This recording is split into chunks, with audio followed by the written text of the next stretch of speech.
Good afternoon, everyone. Welcome to the December 3rd, 2025 meeting of the Halifax Board of Police Commissioners for the Halifax Regional Municipality. Madam Clerk, do we have quorum? Yes, Chair O'Malley, we have quorum. Thank you. Item number 1, our call to order and land acknowledgement. The Halifax Regional Municipality is located in Mi'kma'ki, the ancestral and traditional lands of the Mi'kmaq people. The municipality acknowledges the peace and friendship treaties signed in this territory and recognizes that we are all treaty people. We'll move on to item number 2, community announcements. Any? Vice Chair Kent? Yeah, thank you. Just want to let everyone know that as a counselor, I'll be hosting a holidays open house and social at Shearwater Aviation Museum on December 13th and from 1 to 3. And I would love to see as many or all of you. That would be very nice to wish you a Merry Christmas and holidays, etc. Thank you. Do we get to play inside the aircraft as well? You know what? Possibly. I think there's like a simulator. That's it. Excellent. I don't know if you're small enough to go in it, Greg, though. My kids used to go in it. I'll fit. Any other community announcements? Commissioner Hinch. Thank you, Chair. So this coming Saturday, there is the anniversary of the Halifax explosion. So that will be taking place at 9 a.m. on the Needham Hill. I will be emceeing. Hopefully, wish me good luck. And it won't be too cold. So that starts at 9 a.m. Saturday morning on the Halifax Needham Hill. Thank you. Thank you, Commissioner Hinch. Any other community announcements? Barring none, we'll move along. Item number 3, approval of the minutes from November 12th. Can we have a call for the approver of the minutes from November the 12th? Commissioner Hinch, thank you. And a seconder. Commissioner Bezic-Escalard, thank you. Is there any errors and omissions in the minutes from November the 12th that anyone noted and would like to share? Barring none, we'll call for the question. All those in favor of the minutes from November the 12th? Thank you kindly. Motion carried. Approval of the order of business. Madam Clerk, are there any additions or deletions to the agenda? Chair O'Malley, there's no additions or deletions for this agenda. Thank you. Do any commissioners have any additions, deletions, or modifications to the order of business? Commissioner Bezic-Escalard. Thanks, Chair. Just like to make a motion to move one of the information items up for discussion next week or next meeting, if that's possible. Absolutely. Which one was that? So I'd like to move that information item 2, memorandum from the Commissioner on Public Safety dated September 17th, 2025 regarding annual report on HRM Police Services targeted recruitment strategies for underrepresented groups be brought forward for discussion at the next meeting. So moved. Any other additional changes or additions, deletions to the order of business? Can we have a mover for the order of business? Thank you, Vice Chair Kent. A seconder? Thank you, Commissioner Bezic-Escalard. Call for the question. All those in favor of the order of business? Motion carried. Thank you kindly. Business arising out of the last meeting's minutes? I see that there's none. Number 6, call for declaration of conflicts of interest. Commissioners, does anyone have a conflict of interest to declare as a result of any item on today's agenda? Barring none, the meeting proceeds. Number 7, consideration of deferred business from November the 12th. The long-awaited item 7.1, our cyber crime presentation, which I do look forward to. And we have 2 speakers from HRP. We have Sean Greeno, and from Halifax Regional Department HRD, we have Constable Karen Jensen. Please, the podium is yours.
Frauds are the top of the threat chain right now. The vast majority of what we're seeing is frauds. You'll see that a little bit later when we go to the actual statistics. Everyday people are the primary victims when it comes to cybercrime, not just large companies. So we're going to talk a little bit about the UCR reported crimes right now. All police agencies are required to report statistics to StatsCan, and they all follow standardized rules on how these incidents are recorded. That's including all cybercrime data. For instance, if a person lives in Truro and they come to Halifax and open up a threatening email in Halifax, that file will be recorded and investigated in Halifax. The following chart here shows the upward trend of cybercrime for the census metropolitan area for the last 10 years. Sorry, I'm having trouble seeing it on my screen here, so I'll look up there. As you can see, Halifax CMA started in 2014 with roughly 600 events. In 2024, it's up to roughly 2,100. So there's been a dramatic increase. That increase has happened over the years because of just technology adoption and the fact there's a lot more targets out there. And this next chart shows the difference, or shows the population per capita, so the victimization per capita for 100,000 persons. Also, it includes the Canadian numbers. That's the green line at the bottom.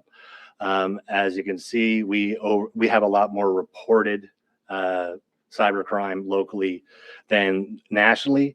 One thing I will add to this is it is widely believed that cybercrime numbers are very underreported in general. So we don't have, we most likely don't have an adequate picture of what it is.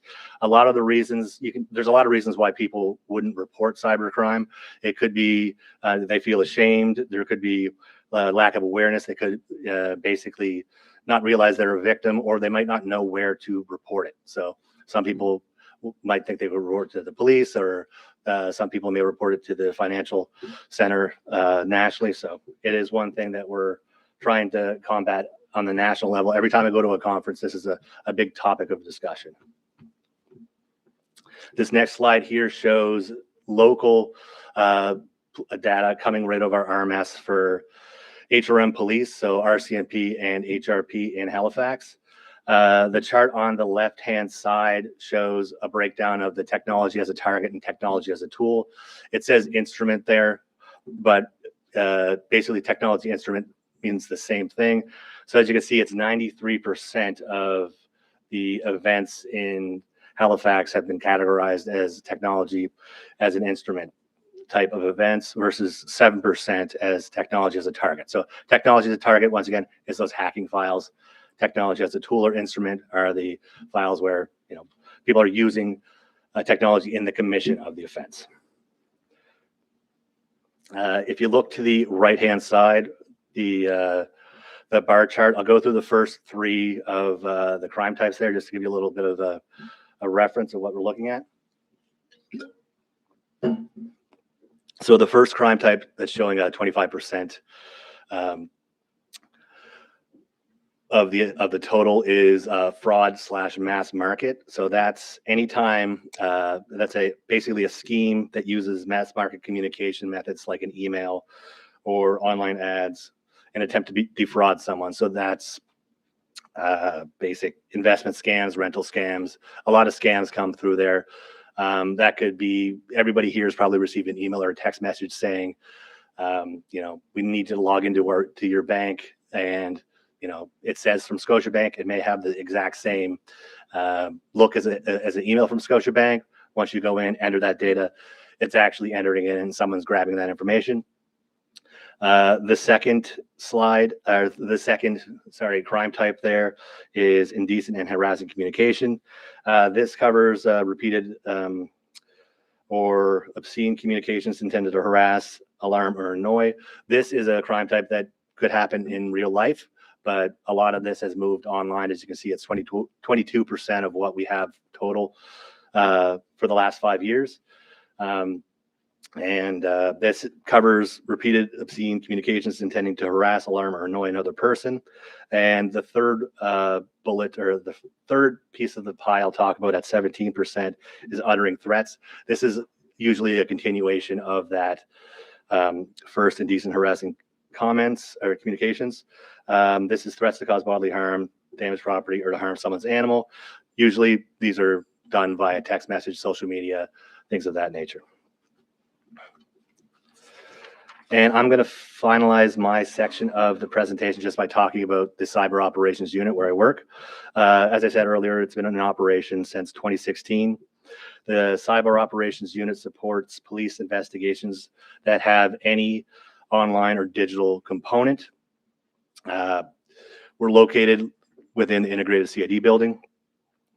We don't carry files. We're not we don't carry a file from cradle to grave. We are a support section for members. So members have to come to us to request assistance. They can request anything from guidance on how to handle an online portion of investigation, on how to obtain information legally through production orders or other legal methods. We also do quite a bit of open source internet intelligence, or OSINT.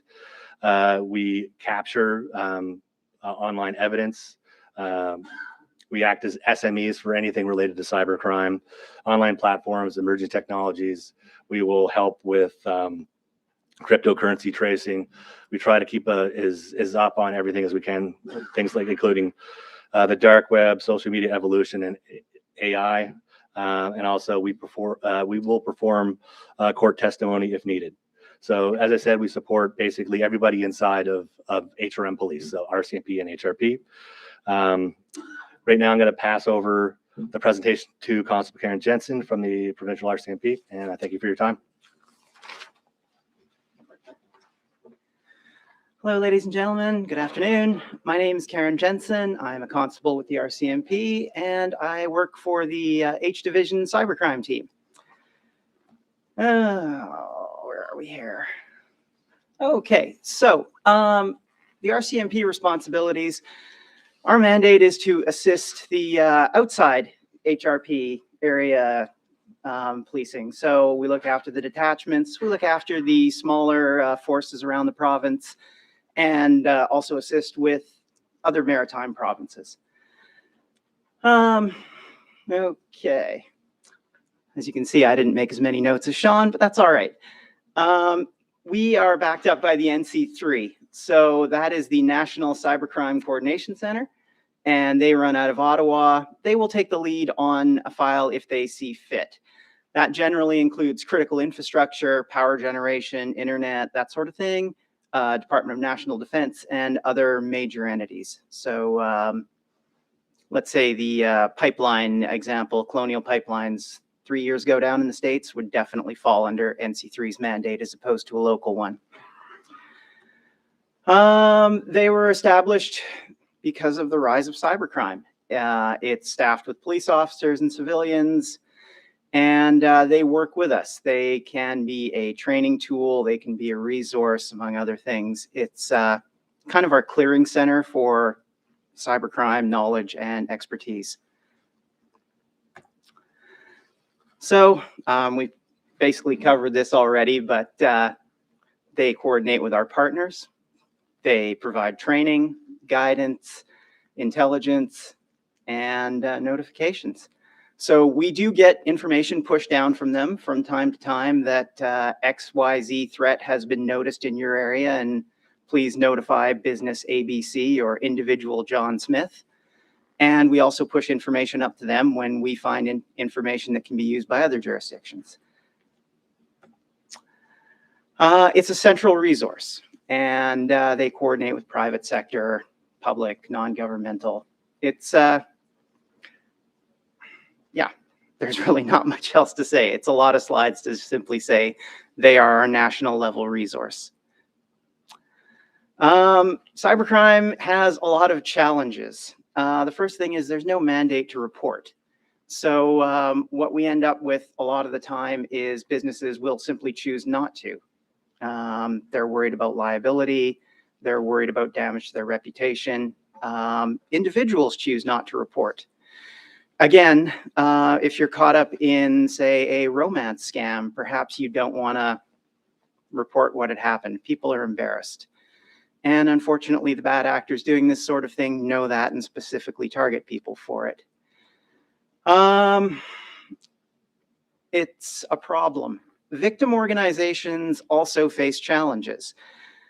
Setting up a proper backup center that has been tested with the resources to get back up and running after an incident is difficult. It takes a lot of staff, it takes a lot of money, and it takes a lot of time. And quite frankly, it's basically out of the reach except for major organizations. We just don't see it, which is kind of sad.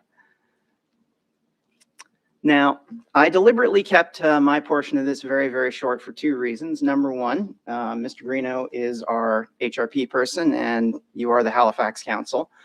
But number two, I feel this is more of a questions and answers kind of situation. I don't really know what you want to hear, but I'm hoping you'll tell me. I'm going to leave you with a couple of numbers that I think are important. The first number is, well, two numbers actually, 5 to 10%. That's what the best guess on our reporting rate is. That's what we think. And the second number I'm going to leave you with is 2. And 2 is the number of people dedicated to investigating cybercrime east of Quebec. And both of them are standing here right in front of you.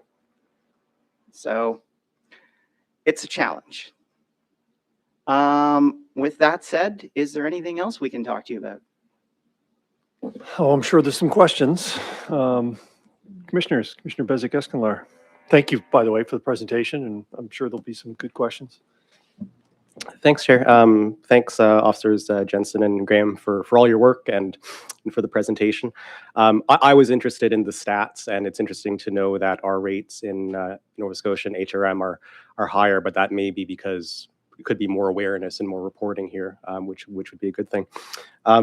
My question is related to the stats. So you, Mr. Graham, you mentioned how location is tracked based on where the crime happened, like the threatening email was opened in location X, therefore it counts in location X. I'm wondering about the investigation and prosecution locations. So, resources vary across the country, around the world. Is it based on where the victim reports the crime or where the location is logged, as you said? Is there any way that the location with the most resources that has a nexus for the crime can be the place that does the prosecution? It just seems to make sense that that's what we would do in order to maximize resources and attention on the crime. Thanks. A lot of discussion is about working with other agencies when we talk about crimes, like especially if they're outside of our jurisdiction. So yeah, that would be, well, specifically for us, like we have members in our GIS section where we would assign someone there, and then I would assist them, and then they would reach out to whatever jurisdiction that person resides in. So we would do a lot of the work ourselves as much as we can. So it really is also dependent on the type of occurrence it is. Like if it's just like a smaller type of threats or a scam, we would take that internally and work with it as much as we can, and then reach out to wherever that suspect is, and try and work with that jurisdiction there. A lot of the times, though, they may not be in Canada, so we may not be able to do anything. So generally, we default to where the victim is reported, as it's most relevant. As I like to tell people, the only thing we have here in Canada is victims. When it comes to the majority of what we see, the offenders are overseas, the network infrastructure is overseas, and it can be difficult to work with. Thanks. Appreciate it. Commissioner Akindoju. Thank you very much. You just nailed my question. First of all, you said it right. Why are you here, really? But my question would have been, what is the result post-event? You just answered, almost zero. What we have are victims. and victims and victims and victims. And the only reason why we're here trying to find out is to deviate from that, to having some results. That's why we're asking questions. My question, therefore, is how many successful beats have you had post-event? So- Why are we not having a lot of success? And do you not think that is why people do not bother to report the events? Because what's the return on investment? Okay, great question, sir. If you don't mind, Sean. Yeah, go ahead. Yeah. So most of what I deal with is fraud. As your chairman knows, if I remember right, sir, you've got a background in computer science. Yeah, nobody gets to know it all. And my specialty is more or less cryptocurrency tracing and more technology as a target crime. What we see, the majority of reporting is frauds against a person. And that has basically become industrial crime. It's mostly based out of Southeast Asia. And unfortunately, with the way the internet works, it's not really something we can block. And the delivery mechanisms, such as direct text, direct messaging services, such as WhatsApp, Facebook and Google advertisements, it's difficult to intercept that on any kind of meaningful level. We're at nation state level resources, and we know that Canada doesn't have a ton of pull at that level. I mean, we tried to get Facebook to pay us for using our news reporting agency's stories, and they just simply said no and pulled the pin on it. Sorry, I'm wandering a little bit. So you're wondering how we can get more successful investigations. Truthfully, I'm not sure we can. It is very difficult to investigate something where the offenders are in Miramar, who are human trafficking victims being held by organized crime. It's just not something that police agencies in Canada have the ability to interact with or affect. If you wanted my suggestion on the best possible way to reduce the number of victims, not quite the answer to your question, but related, education.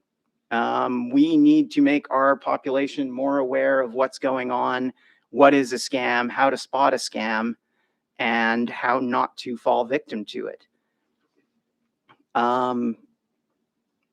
If you decide that you want to look into it a little further, there are some excellent videos on YouTube about industrial scamming or scam call centers, and it's horrible. Truthfully, I don't know whether the victims, the human trafficking victims in these places, are worse off or the victims being scammed here who lose their life savings. It's horrible on both fronts. I don't really have an answer for you, sir. I wish I did.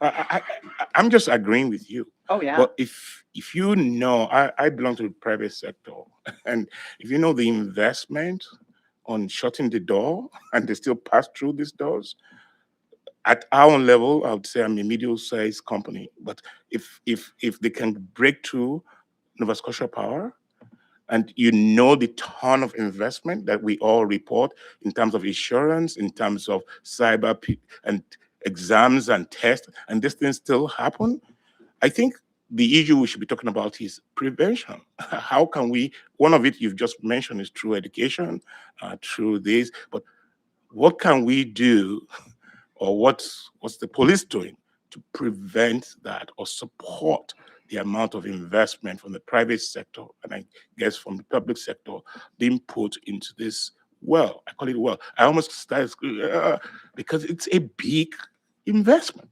Oh. And we have zero return on investment. We never know who can be hit tomorrow. We never know. Government has been hit. Nova Scotia has been hit. Power has been hit. So the smaller companies were just hiding. And I'm hearing, and that's what breaks my heart, that there's really nothing we can do. You can do, and we can do. Honestly, that's basically what I'm hearing. Unfortunately, it falls to entities outside of the regional council, the RCMP, even the government of Canada. Without going into a really boring lecture about how computer security should work and putting everyone to sleep, we aren't the entities responsible for the programs we use. And until there's a better way to have an operating system like Microsoft Windows or Apple's iOS that doesn't have holes in it, which quite frankly is a pipe dream, they're too complicated not to have places where people with nothing but time, money, and skill can work on finding ways through. It's the Pandora's box is open. There's no way to go back to what we had before the internet was. It's here. We have to deal with it. Sorry, I'm a fountain of good news and happy thoughts today, but Also, one thing I'll add to that is you don't ever hear about the successes as much as you're going to hear about the failures. So we can't tell how many times that training has worked. Really sorry to be positive, but that's, I try to look at that, keep that in mind as well. So there may be a lot of we obviously do require more resources and more training, and that I think needs to happen at a provincial, federal, and municipal level. Just to, like, it needs to be saturated out there. Just whatever scams are happening right now, being more proactive and getting ahead of that, I think is important. But also, we need to keep in mind we do have victories, and if we were to look at some of the other crime types outside of the frauds, we are seeing successes in those, and they may not even be, from my perspective, they may not even be a crime. So that may be a public safety issue that, like, our having a cyber operations unit that's functioning may be able to get in front of something that's happening in the public sphere, or someone who's on TikTok that's talking about suicidal ideation. We may be able to go and find out where that person is and interdict and try and get in front of that before something bad happens. So, damn it, I'll step back. it's a good one. Vice Chair Kent. Thank you, Mr. Chair. Thank you both for coming in. I'm glad you acknowledged that it's we're never going to just erase this from our lives, and that it can't possibly be addressed in a way that we would like to hold our policing standards to, and that's not unreasonable, I think, given the information that you've shared and probably that we've all experienced. We hear all the time about we hear all the time about the influence of the internet on the risks to vulnerable people in our community. I, as a counselor, hear from people who have lonely, isolated living situations, senior citizens, people who have come through something traumatic and they're vulnerable because their defenses are down and they're looking for someone to help, and certainly our young people. We also have, and I didn't hear you speak to that, but we have a lot of a generation of young people, several generations, as I think the internet really spiked when my boys were young teenagers. I managed to keep them off even cell phones until they were 14. That was not easy, but now the internet is part of their school life. And that, so the shift has changed in a way that would be very daunting. I was I was an MLA when we came in with some legislation around anti-bullying, sadly, when we lost Rehtaeh Parsons. And I have wondered since then, and maybe you can enlighten me, there was some legislation created at that point. And have we advanced any further in law that gives you the capacity to do the work that you need to do and hold and stick evidence and things like that, and access evidence? And the flip side of that is, or not the flip side, but in addition to that is, do you know of jurisdictions that, whether it's even within our own country or another country, that have effective law that seems to be getting a little more progress on cybercrime. Particularly, I worry about the relational one, the ones that are the young people online who are being exploited, and our seniors, and just, again, people who are already vulnerable. So if you could just comment on that, would be helpful. I'll take a crack at a little bit of that. I'll go after you. Yeah. I'd like to say yes, it's gotten better, but it's most likely gotten worse. Just the amount of isolation, I guess, in social media isn't very social anymore. So No. it's not like back when Facebook started and people were actually talking. Instagram, people would have conversations. There's not really everybody's stuck in silos right now, and it's very hard to combat that. They had after the Rehtaeh Parsons incident and all that, we did have we still do. There's a provincial cyber cyber scan unit who will go in and do more of an education piece with schools and things of that nature. But like right now, it's hard because all the platforms are a lot more closed. So with specifically with younger people, they're all on Snapchat or Instagram and closed conversation loops and sharing inside of there, which makes it very hard for us as police, especially police in Canada, to try and get eyes in and try and identify who might be that person that's bullying, because it's closed. You have to be in that group to see a lot of that information. We're seeing, we'll get a screenshot of the start of something, and then we'll then try and do a production order against Snapchat to try and get subscriber information to figure out who that person that may be doing that bullying is, and try and get to that solution that way. But then we'd have to be made aware of it in the first place. And a lot of the times we talked about a lot earlier where people may be ashamed to talk about, things that happen online. So it's tough. I mean, if you live in the States, you have a lot more access to data, but it's just, the way the social media is structured, it's going to be more isolating, and it's hard to combat. I'm not sure if you have, if anything.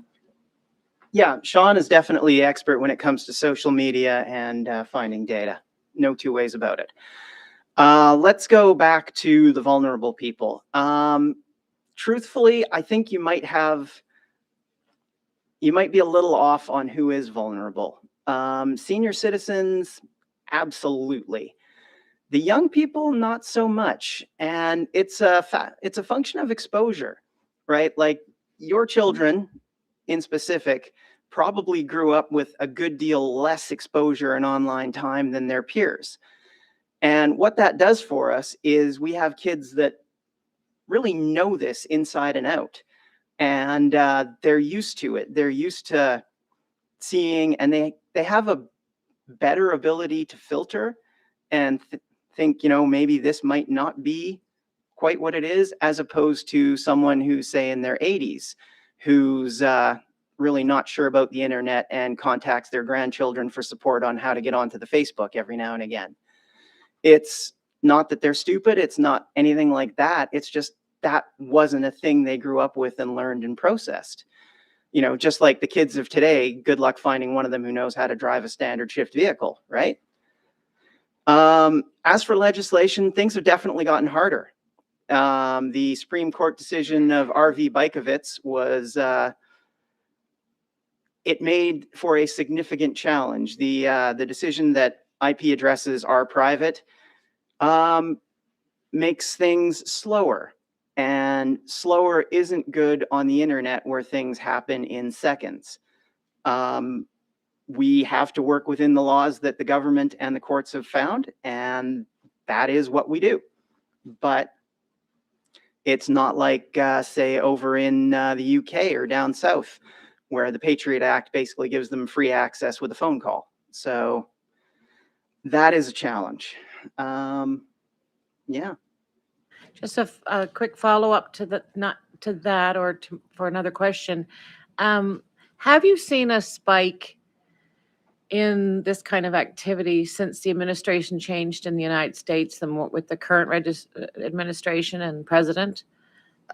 I- influences are coming out of the United States on the internet, like, Sean would Crazy. probably be the right person to ask this one, but it's Okay. just, it's too much. There is just no way for the two of us to monitor that much data yeah. and do anything else.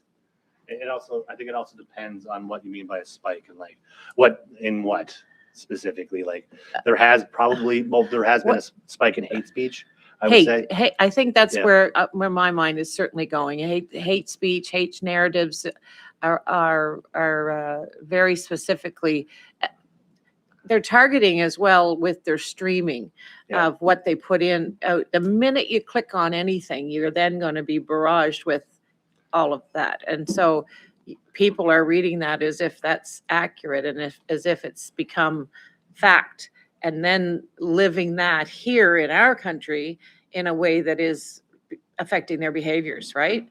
So that's what I guess specifically that. So it comes down to a lot of like things like content moderation. So like Twitter or X now, they basically have zero content moderation. Facebook's taken a lot of it away and started using AI for it, which doesn't really do that good of a job. Instagram, same thing. So a lot of that information that hate speech that would have been caught is now, out in the open. And we see it in Canada. I've seen like people change perspectives and change, not necessarily change perspectives, but change what they're willing to say in like the open internet. So, yeah, no problem. Commissioner Hinch. Thank you both for coming out today and bringing this presentation. I was the one that actually asked for it, so I wanted to know a little bit more about it and how cybercrime affects folks, their day-to-day lives and all that. One of my questions is would there be a certain time of the year that it ramps up more than any other? Like I would assume like around this time, Christmas time, like I get like maybe 6, 7 calls a night from a number that I don't know, or I get a text, lots and lots of texts and things of that nature. But I just feel like this time of year is ramped up more than any, but you say it doesn't matter? I haven't seen any change. No? Yeah, it's pretty much constant. In And these, with the calls, there's the Canadian anti-spam call registry. If you Google that, right, it should cut down on some of the calls. should At cut least down on It some? did for me, and I did put my Okay. parents on it, and I think it did for them. I guess that's where my seniorness comes in and But you know what? It's not something that you grew up with. no. And there's, it's why we go to college and university and learn our trades when we're in our early 20s and really late teens, right? Mhm, That's when you absorb all this stuff. yes. You got hit with all this stuff when you were well established and probably in your 30s or 40s. So Yeah.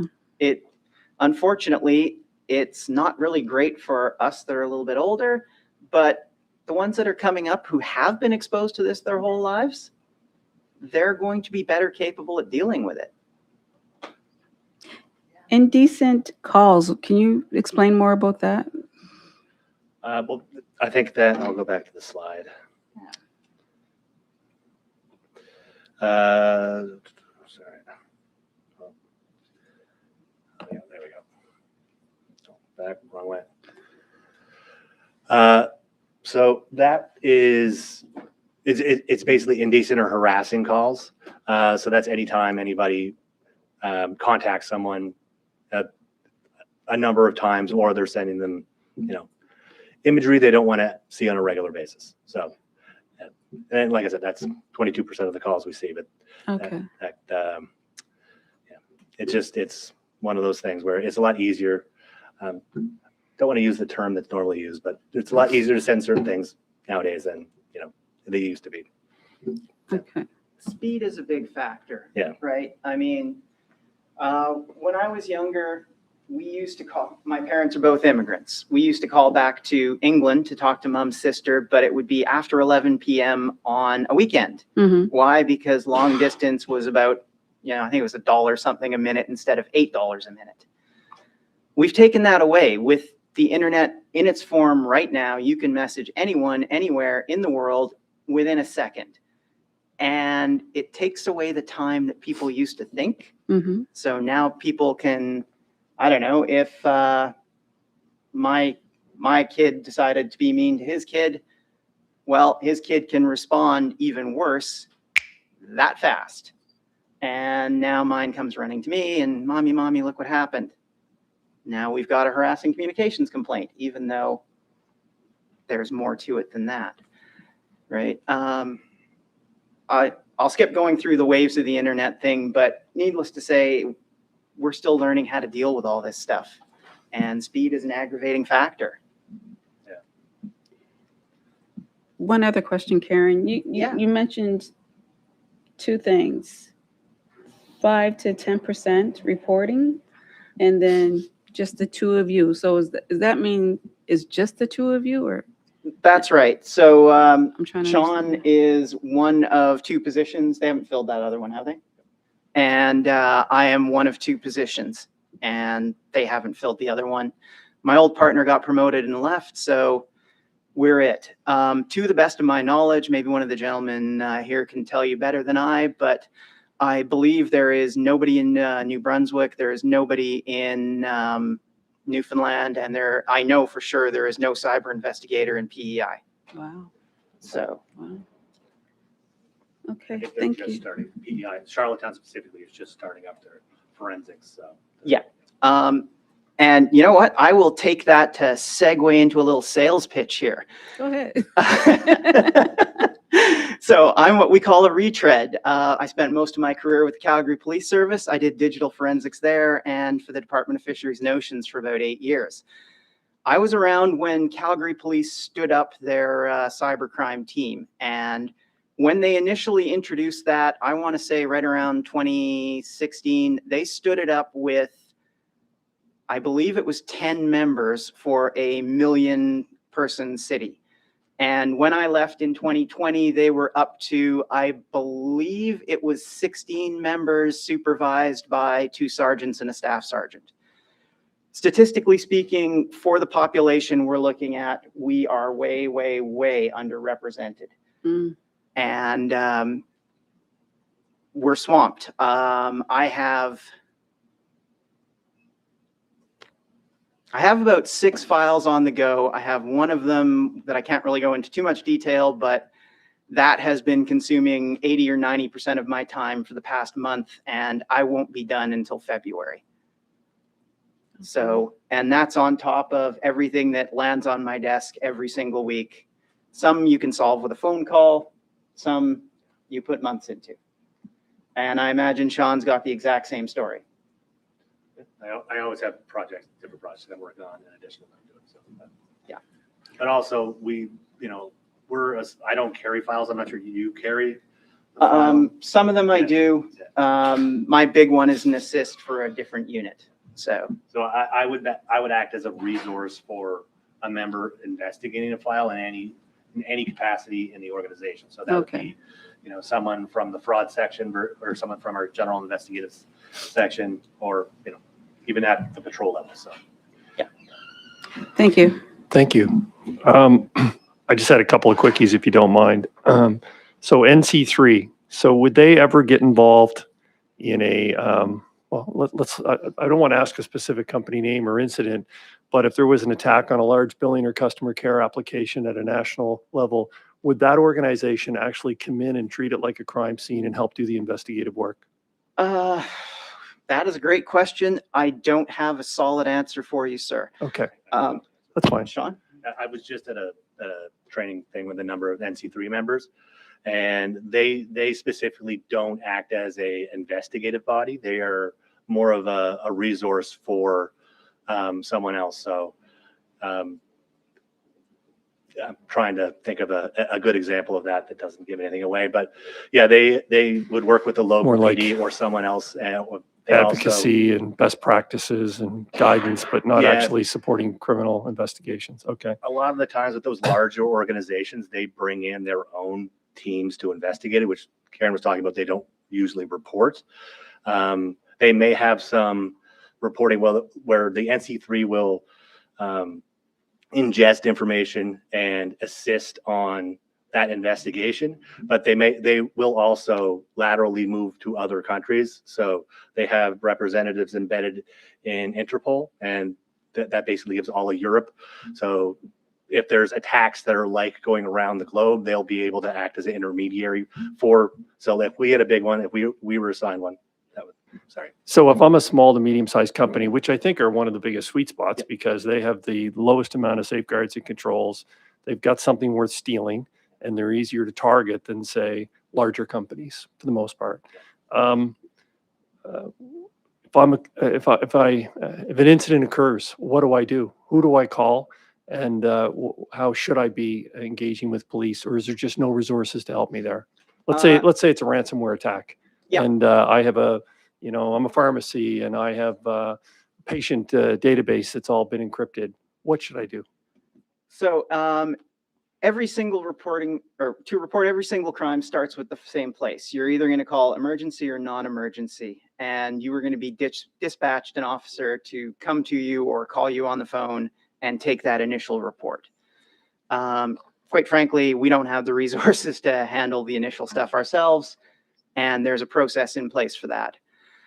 At that point, it's going to be assigned to someone to investigate. I've actually been dealing with quite a few of these lately.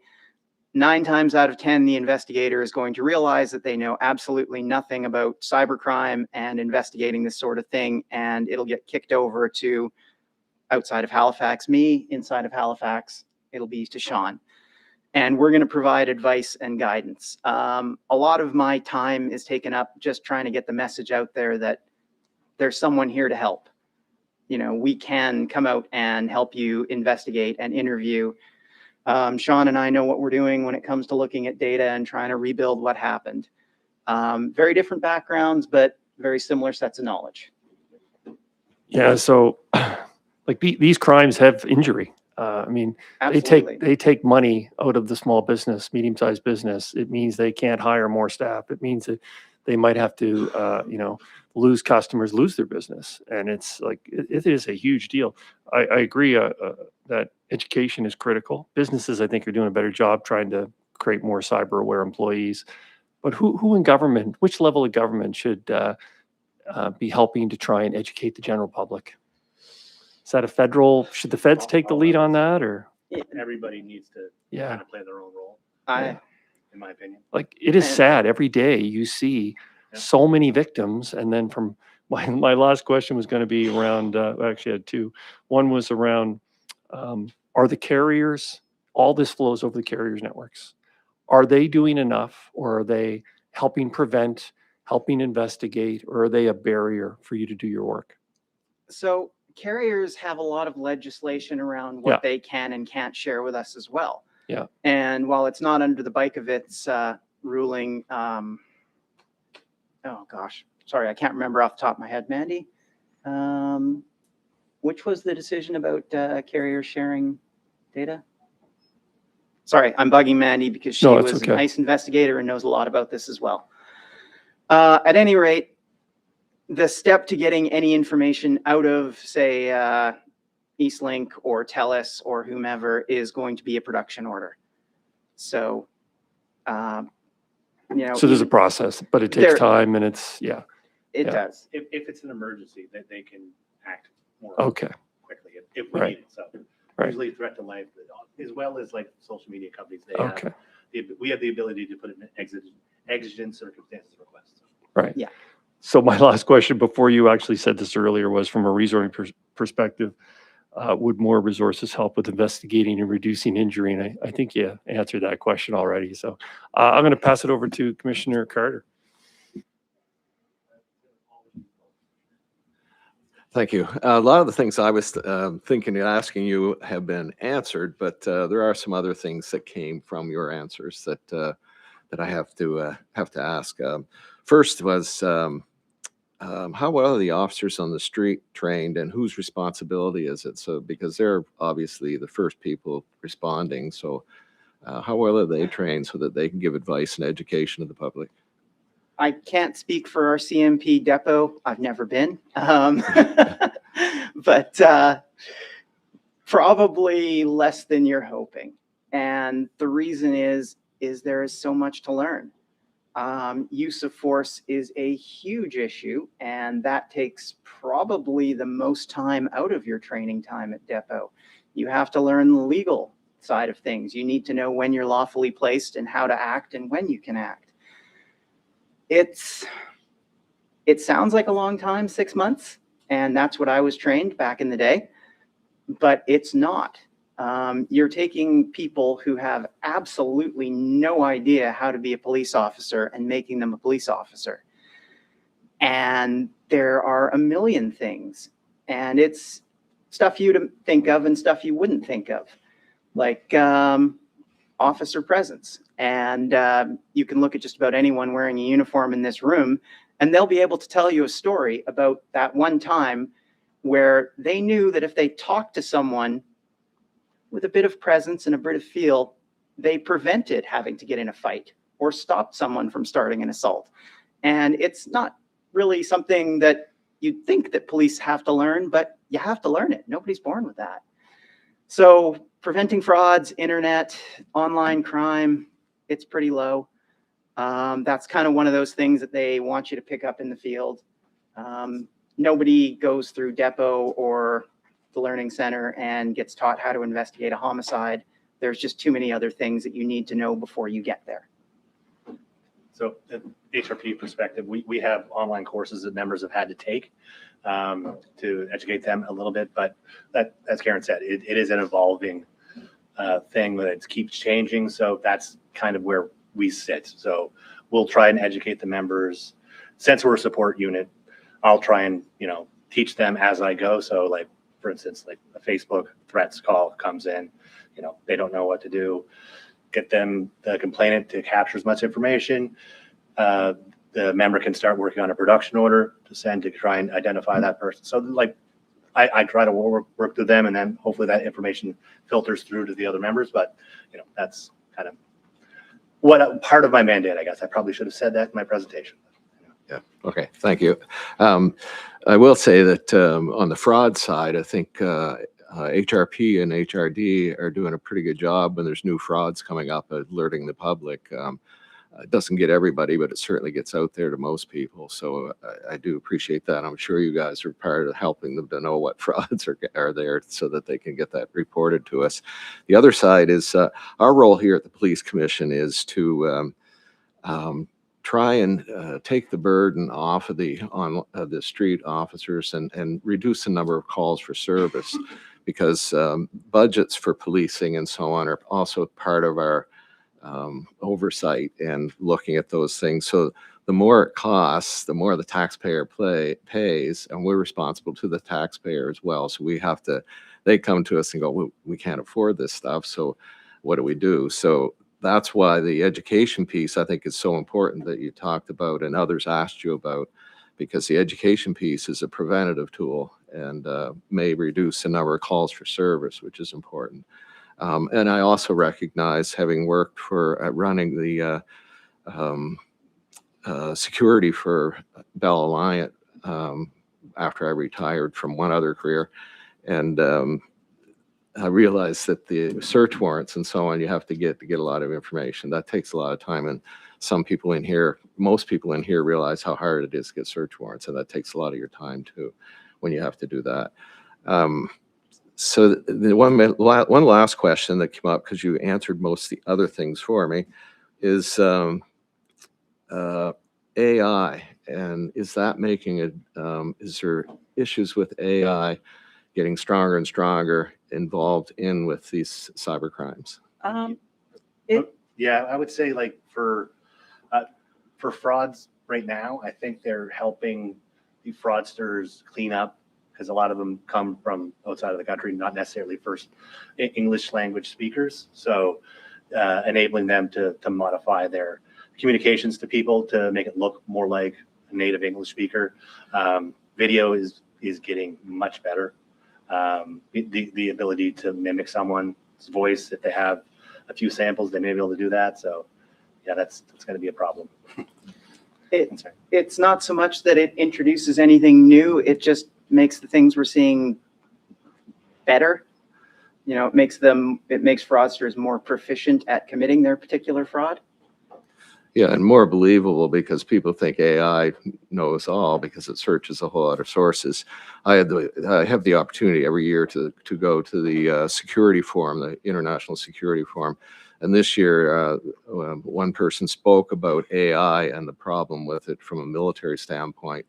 And you can't believe anything on AI because it's garbage in, garbage out. And what Russia's doing and criminals would do is they inundate the internet with all kinds of misinformation. And when AI ciphers through it, the heavily weighted side is the misinformation, and that's what they give you as an answer. And I think the public needs some help in understanding that because AI can be twisted pretty easily. Yeah, people are using it, and just like they'd use Google and trusting the first thing that pops out. So yeah, that's an education piece as well, but it's also just critical thinking skills. Yeah. And if people use it, Google and AI for everything they do, then those critical thinking skills go away. I'm sure universities will be, universities are dealing with it now because a lot of people are using AI to write their papers. There's ways to figure that out, but it's getting harder to figure it out, as you stated, with the things. So yeah. I read an interesting article yesterday about that. They're going one of two ways. Some universities are going all in and they want everything AI you can do. Show me what you can bring me. And others are going anti-AI, and you will be tested by standing in front of the class and answering questions or demonstrating your work on the board. I don't know what's right. Yeah, and I think the That's other probably a side, great topic for another day. Yeah. Where the other AI is side going. of the AI problem is it can incite violence too, because we see that. That was, I think, your question. I think we're getting a little off topic, though. Maybe we could bring it back and bring some Yeah. closure to this topic, if you don't But, mind. Sorry, anyway, Commissioner. thank you very much. Yes, sir. Any other questions? Yes. Okay, thank you very much. Commissioner Dackender, my apologies. Oh, no problem at all. I just want to go back to the presentation, the beginning of the presentation. And the question that was asked to us is why you don't know why you're doing this presentation. While I totally acknowledge and thank you for your presentation, I want to thank Commissioner Virginia for bringing it up because this is important. We advocate for the community. The community asks us questions every day. Cybercrime is a big part. It's killing seniors, it's killing juniors, it's killing businesses. But what I'm hearing is that, and I'm going with, is we do not have no help. You do not have the resources you need. Just as we advocate for the community, we also advocate for the police. So the message, and I think the greatness of your presentation, is the gap that there are in your resources, your equipment to deal with this serious crime. Serious. Businesses are losing so much money. Individuals are losing money. You talked about abuse and different forms that creates, even leads to people wanting to kill themselves, threats. So this is very, very important. So I thank you very much for bringing it up because we need to speak on behalf of the community. We need to find out. And the gap that we see from this presentation is lack of resources. Let me tell you one thing. These criminals tend to turn their equipment to weaker countries like us, weaker provinces like us, because we do not have the total know-how to deal with it. So what I will be asking for, what are best practice? Which country is doing well with cybercrime? How are they doing it? Are we able to sponsor people like you to conferences, to meet colleagues and find out? Or people hire, because again, these resources are not here, federal. Honestly, you tap from, So how much can you do? But the pain resides locally. It's a huge, huge problem. So the presentation went too far from my own point of view, but actually a lot of substance came out from it. I can't go back home now to say we're safer. It's impossible. Probably we're going to go back again and pay more insurance. So that's for me, probably a better resource. So I can recover my funds when lost. I'm a risk manager. I have to think about that. But how about those at home? How about the older people? So it's a greater problem. So that's why I'm so thankful for Commissioner for bringing it up. I rest my case. Thank you, Commissioner. And it is we talk about retail crime. This is a crime that impacts every industry sector. Nothing is immune. Even public government organizations are getting attacked all the time. And to think how little resources we have assigned to this, we're about looking at priorities and where the community wants priorities to focus. And there's potentially a gap here. All right, thank you very much. It was a really healthy dialogue. Thank you for your time. Thank you for the effort that went into it. And thank you to your chiefs for supporting this effort. We're going to move on to 7.2. Commissioner Kent, update on the Nova Scotia Association Chiefs of Police Fall 2025 governance. Yeah, thank you. Commissioner Kent, would you like to give us an update? Yeah, thank you, Mr. Chair. So I am the representative on behalf of the board for Nova Scotia Association of Police Governance. The conference was held in Digby on October 16th to 18th. We were well represented from HRM. I can tell you our chiefs were there, their teams were there, myself, Josh, our staff policy advisor, Josh Bates, was there. So we also, that particular conference was co-hosted with the Canadian Association of Police Chiefs. So there was, it was interesting to me because I've been at a number of the other police governance space, and this one in particular with the chiefs, it was a different kind of questioning, I think, with so many police in the room at the same time as we were getting presentations. The activities have started with presentations from Haley Crichton. I can't remember the other person's name. Josh, you might be able to remember that. Yes, Darcy Marshall. Charcy, yes, that's right. Charcy was there. And so they really did a presentation on the 6 foundational changes that are in the police review recommendations. It was a tough audience for them. They took a lot of real heavy questions. I think they were feeling the heat around it, around the unknown. Really, it was a lot of dialogue around the unknown about the recommendations and how they were going to proceed. One in particular area that would be interesting to all of us was the contradictory information that was coming out during the responses around the community police, the community boards. At one point, they said that we would no longer exist. And then that was challenged, and it just was a little flip-floppy. I think that the main thing that came out of it was that it's not necessarily flushed out well yet, caused quite a stir. The other big piece that we would be interested in as well is the funding formula. They were very specific that the new funding formula would be in place and shared by the end of April. So that, and for me, that question was around budget and all of that, and they said very clearly that it would. Whether or not it's going to be, who knows? But another interesting presentation that happened at that conference was the new commissioner newish commissioner of police complaints, Bill McDonald. That particular presentation was long and mostly about his background. But frankly, it was not necessarily well received. The comments that were around the room afterwards, and I know I see you, Chief, laughing at me, but I'm a straight shooter. It was not well received. In fact, challenged a potential bias that he had was challenged by our Commissioner Daly of H Division, and because of the way that particular gentleman presented his accolades of having proven the complaint to be valid in so many cases, and it just sounded very almost celebratory in that situation. So it was a little wishy-washy on that one. A really, really good presenter at that particular conference was Devon Clunas. I think I'm pronouncing it right. Devon, yeah. around transformational changing to policing. And the biggest message that came out of it for me was to be a caring police service.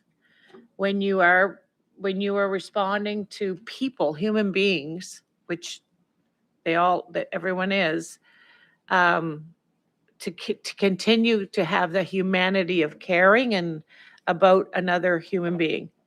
And when I listened to it, I thought to myself that I know he's coming back to Halifax, I believe in January. I can't remember. He did mention coming back fairly soon.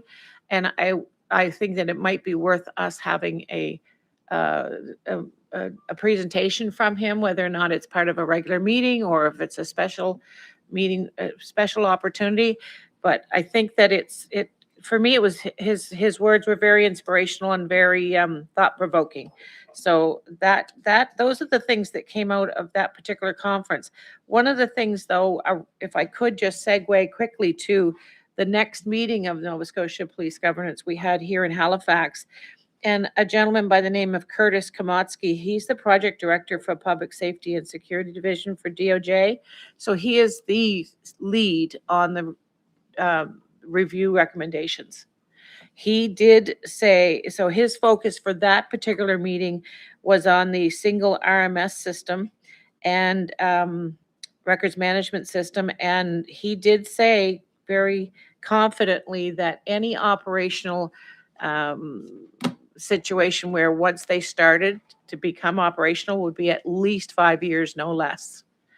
The other piece that we spoke to him about was that on the community boards, because we raised the fact that the ambiguity, I can't say it,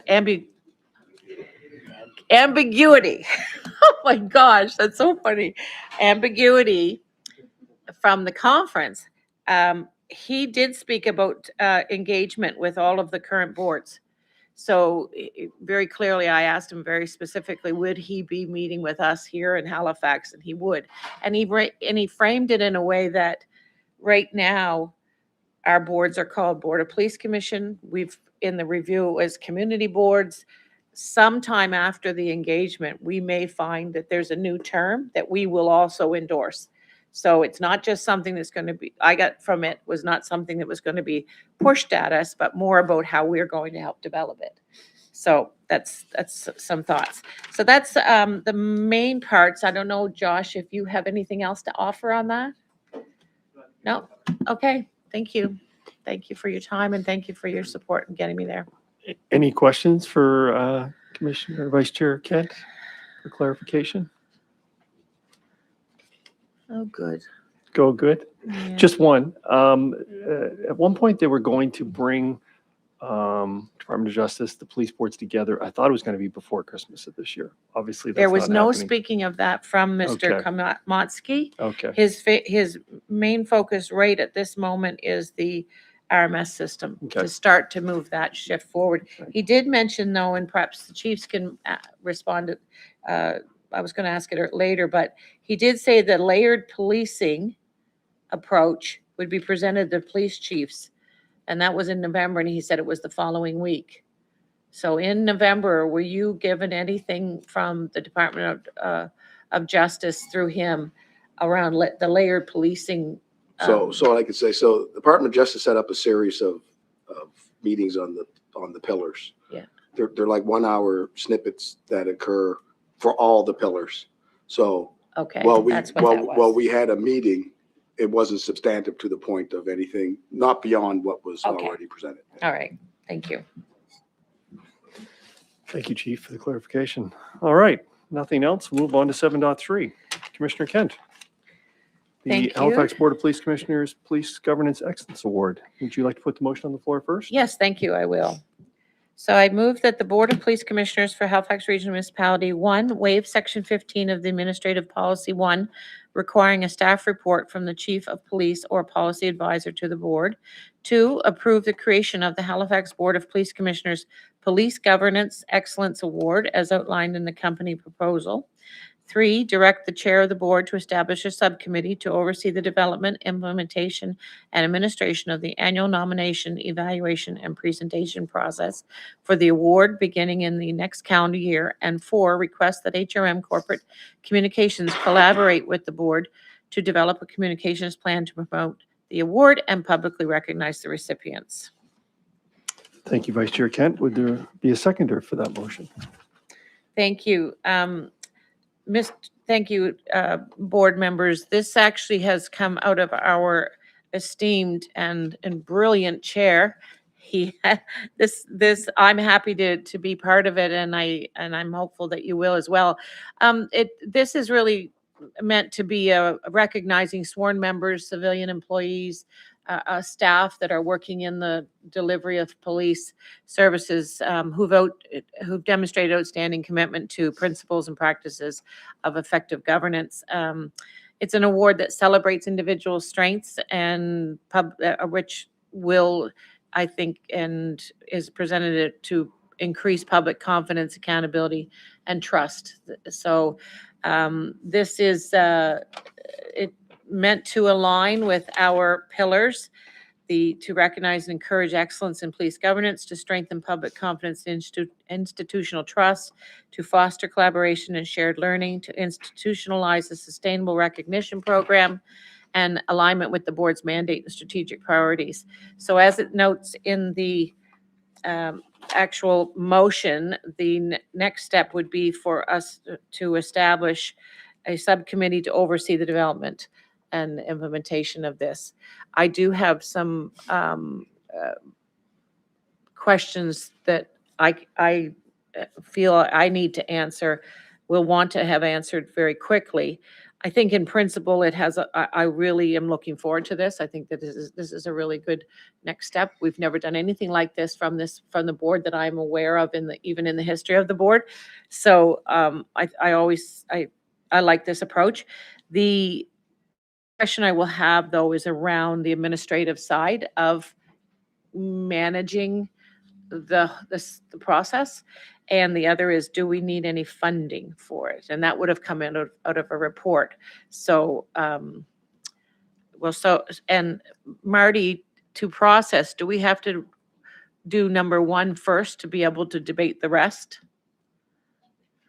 Well, I was just saying, I think that's the easiest way to do it, and, To break it out. Yeah, because unless you're sure you've got 2/3 on board before you start, then Yeah. you could do it. But it's probably easier to break it out and take that and then continue on with the rest of it. Yeah. So Chair. what we will need to do is just focus on number 1. And assuming that if that passes, then we'll move into a debate on the rest. If it doesn't pass, then I would suggest that we look at a staff report. I put an amendment on the floor for a staff report. So would you like to place item number 1 as a separate motion? Yes. Okay. Sorry, Chair, we can just break it out to Yeah. vote on it separately Okay. from the others. Thank you for clarifying. Yeah. Shall we do that first then?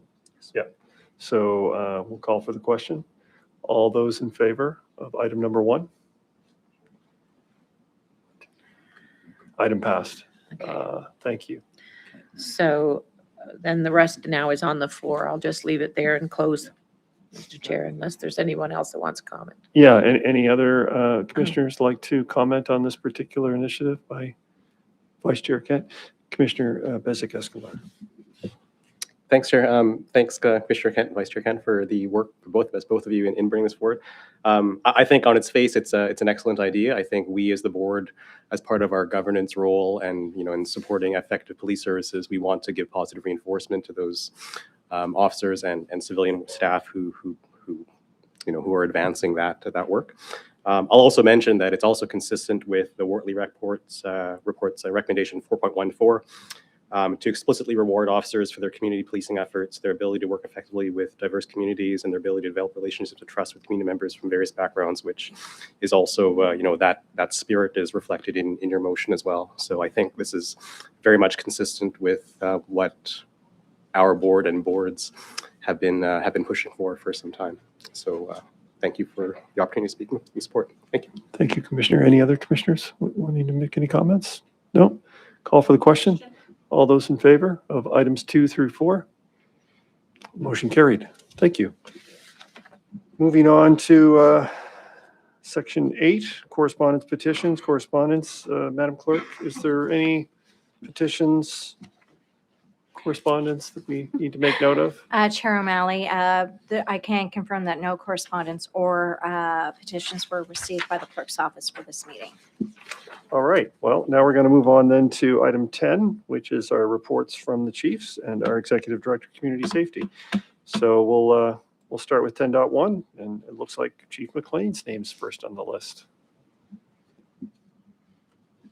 You have the floor, Chief. Good afternoon, everyone. Chair O'Malley, members of the board, everyone who's watching us today. I guess I'll start off with from a major investigative perspective. On the 26th of November, around 11 a.m., we responded to a injured party in the 2400 block of Dodgen Street. Determined there was a male there who had been stabbed who later unfortunately succumbed to his injuries. He was identified as 59-year-old Troy Clayton.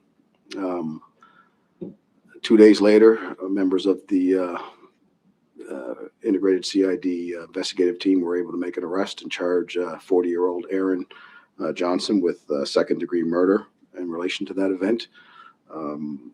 Investigators do not believe that to be a random incident, but my thanks to the investigators for their very quick and thorough work in bringing this to completion, at least the investigative end, and certainly our condolences go out to Mr. Clayton's family and loved ones. On the heels of something that was said earlier in terms of highlight a couple proactive initiatives. Following last week's kickoff of Operation Christmas, which I'll speak on a little bit later, officers set up several roadside checkpoints, road HRM, over the weekend. This resulted in four drivers being charged criminally with impaired operation, as well as 3 drivers issued 7-day suspensions.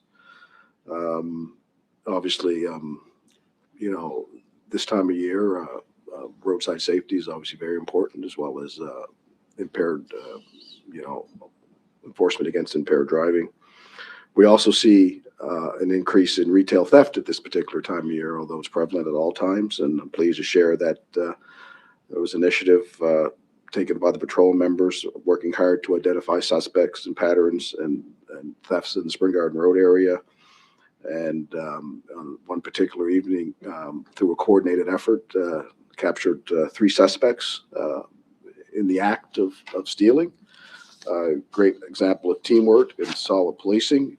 And I can say that we will be continuing a retail blitz going forward for the next few weeks in the downtown and some other cores and related to the retail thefts. I often speak about our ongoing recruitment and rec program. It's amazing to think that we've already opened up our next recruitment process with a deadline of next month, January 9th. I understand we were up to almost a couple hundred applications already from when it, and I, you know, owe a lot of that to the, you know, the HR and administrative teams that work on that program. On that note, you know, I continue to say, obviously, you know, anyone who's interested in becoming a Halifax Regional Police Officer or knows someone, look at some of our social media lines, and you know, we have some upcoming open houses in the next little while. In fact, tonight, between 5 and 8 at Northbrook Training Facility, we will be holding a women's open house for those women who are interested in police officing. So I'll actually, depending on what time you get it here, I think I'm going to drop over there. So not a plug to move things along or anything, but you know, but you know, it'll give them an opportunity to speak to some experienced women officers and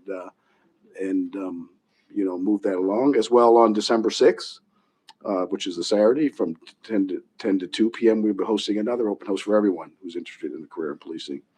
And both of these events will look at our physical abilities test, and we'll have recruiters on site to talk about the PSC program and their application process. You know, they're doing some of their training stuff now, and they're just moving along, I think, at a good and well pace for those who are actually in the class right now. As some of the commissioners were quite aware, last week on the 28th, I also had the privilege of promoting 8 officers within our ranks. Several of you who attended that evening, and I thank you that morning, and I thank you for being there. 1 inspector, 2 staff sergeants, and 5 sergeants. And obviously, my congratulations to all of those and each of them on that professional milestone.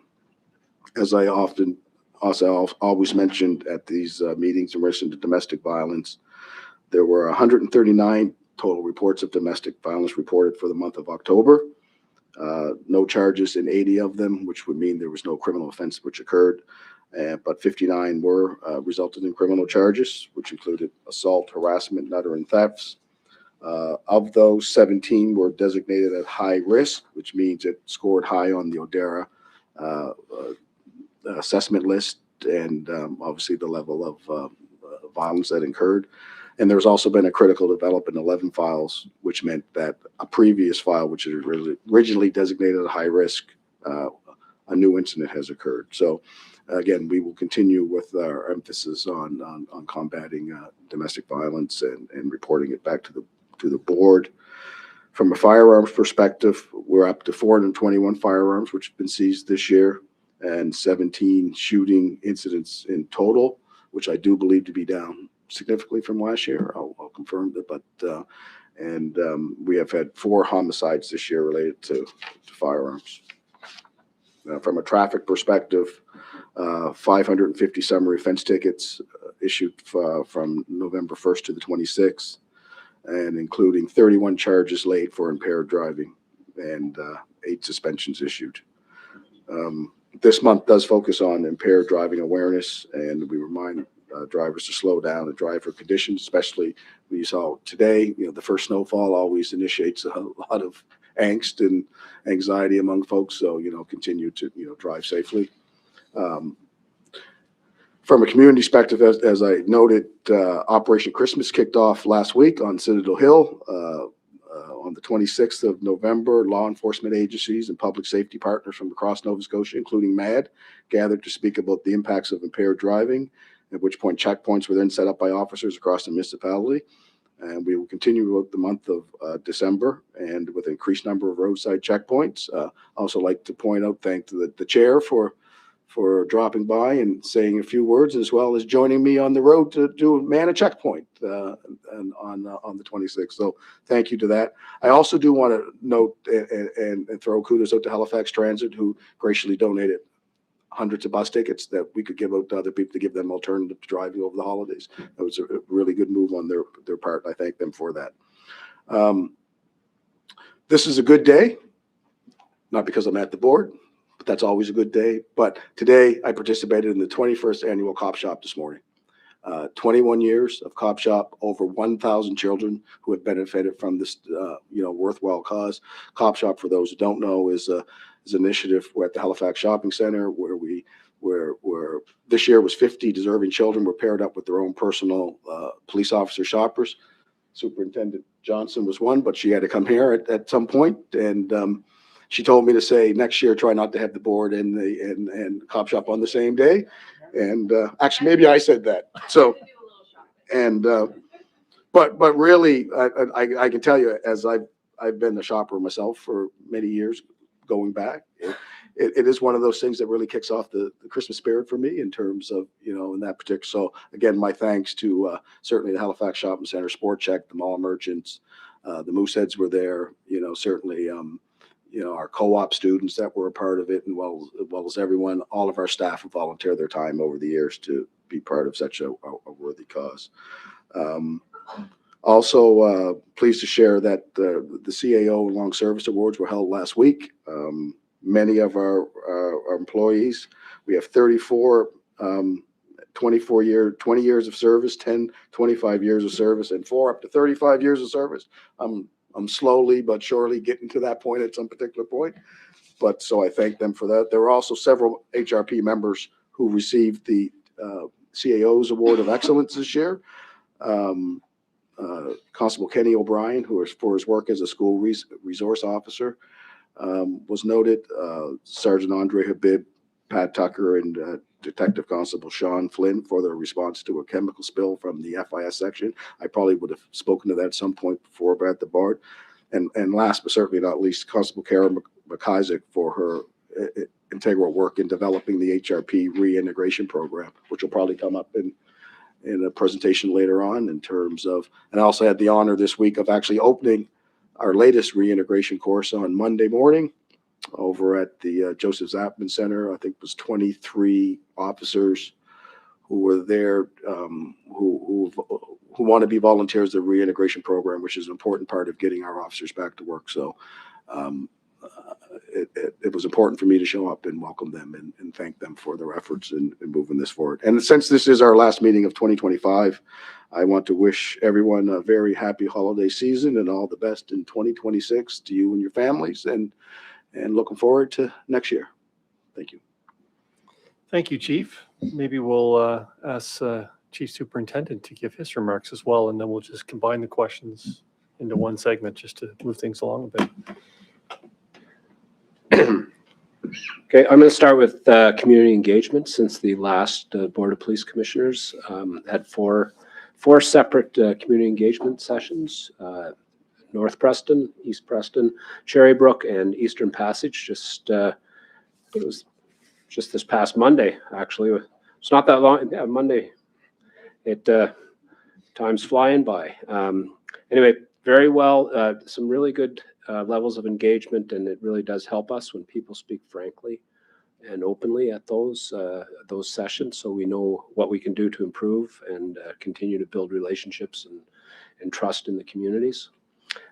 We also had actually at Micmac Mall today the Shop with a Cop Christmas event with 25 children participating. So initial reports are incredibly successful. I wasn't able to make it this morning, but I look forward to next year, because I'll echo Chief McLean's comments that everybody who's participated in the past, it's truly a rewarding experience. On to our operational highlights. On November 13th, the detachment members responded to an injured male in the 100 block of Forest Hills Parkway. He reported that he'd been shot, and he was transported by EHS with non-life-threatening injuries. That is still currently under investigation by CID. So hopefully with a positive outcome in the future on that. On November 17th, the structure fire on Caldwell Road. Ultimately, investigation determined it to be suspicious. That one remains under investigation as well. On November 18th, the Regional Detachment Street Crime Enforcement Unit held an operational briefing at headquarters in Dartmouth to announce the seizure of a large quantity of drugs and drug trafficking charges against Dartmouth man. The investigation began in early September and identified a 38-year-old man from Dartmouth. His movements were monitored over a period of time, and then on Cobequid Pass, it's almost as much trouble as a traffic stop was initiated using specialized resources, and as a result, 40 kilograms of cocaine were seized, 10,000 counterfeit oxycodone pills in a hidden compartment in a vehicle. Significant seizure estimated to be at $4 million. The suspects has been charged with 2 counts of drug trafficking. So it just goes to show that this type of quantity is moving through our area. And he was destined here. It was just due to the situation, the intervention was pre-planned and done at an appropriate spot to ensure public safety. Then on to November 19th, within a 24-hour period, detachment members focusing on impaired drivers charged 3 separate impaired drivers in 24 hours. One on Highway 103 in Timberley, one in Lower Sackville, and then again on Beaverbank Road, where the driver blew on the breathalyzer 230 and two. Oh, sorry, that's the next one. On to November 22nd, another impaired driver on Highway 118 in Waverly ended up in the ditch, stopped by officers, and the breathalyzer readings in that case were 240 milligrams per cent and 230. So 3 times the legal limit on our highway. Of course, I don't want to say fortunate, into a ditch before anybody was injured, but as we're leading into the season here, a number of planned enforcement activities, just how important it is to pay attention on our roads. And I'll have a little message on that at the end, just because rarely does a holiday season pass where we don't see a preventable tragedy on our highways. On November 26th, again, this ties a little bit into technology as a tool. Our combined CID, we're searching for a 51-year-old male wanted on Canada-wide warrant.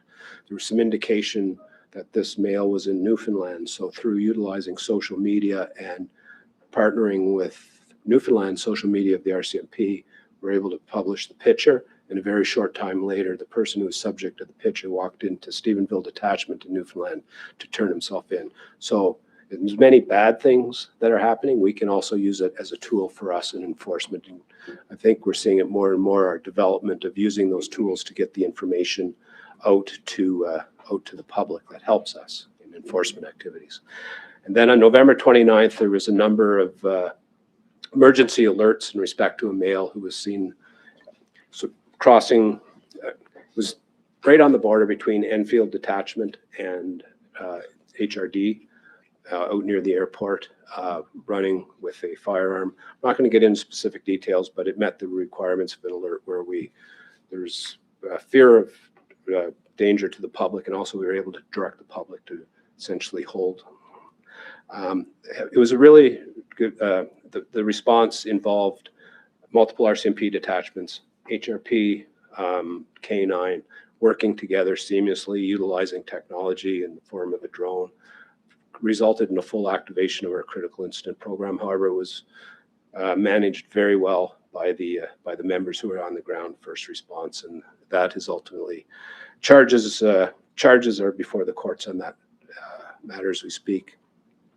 And before I get into the next part, I just want to speak briefly. I think the presentation on cybercrime, the chief and I spoke about it briefly, it's really actually very timely as we're progressing into our CID review. As I think it sort of indicates how that process that is growing. So I think it's the timing for us as enforcement in the presentation and the impending review is very, very good. We should be able to provide some significant data that will be able to highlight our needs and our positions. And I do apologize for that. I thought I'd shut that off, but Christmas season's approaching. And again, I'd mention it. Rarely do we see a Christmas season where there's not a preventable, serious incident on our roadways. It's time for us all to be aware, and whoever's listening in the public, to just make sure we're taking care of each other, taking care of ourselves, and taking care of our friends, family, colleagues. There's no need for people to be drinking and driving on our roadways, and it's preventable. And we have to get that message out there loud and clear when every opportunity we get. These incidents are preventable. It's as simple as that. There's no need. And I as well wish everybody the best of the holiday season, and look forward to it myself and the next meeting. So thank you very much. Thank you. I'll open the floor to questions from the commissioners. Commissioner Akindoju. Thank you both chiefs for your detailed report, and particularly your last statement and addition on the cybercrime issue. That's very, very. I'm happy you put in that tip already there. But both of you reported on impairment, and I have been asking those questions. Today we have alcohol impairment, and we have drug, both of them on the road. I would really appreciate if we could have statistics in terms of breaking down when you report to us about the level of impairments that we have on the streets. If you look at the reports coming out of the US, I think drug is overcoming alcohol. And if we don't have a way to start talking about this here, still derive the same level of danger on the road for the individual and for the other people that on the road with them. I was going to church on Sunday, very early in the morning, and I guess this report may have gotten to the chief of police, HRP. There were about 4 police vehicles at the gas station, at least Lacewood. And I can't see anybody who's drunk alcohol-wise in the morning. Of course, what I assumed, once you have a towing vehicle and an individual standing and talking to the police, is that there's an impairment that has been reported. And I'm not sure that would be alcohol. I'm guessing it might be some other form of drug impairment. Are you able to speak to that, as to be a little bit more detailed about when we talk about impairment? Are we going to be talking about just alcohol and not acknowledging the fact that people are out there really, really drugged up and driving anyhow and killing other people? Thank you. I don't have the specific statistics with me, but I can sort of speak conceptually that we are seeing an elevated numbers of drug impaired drivers as well.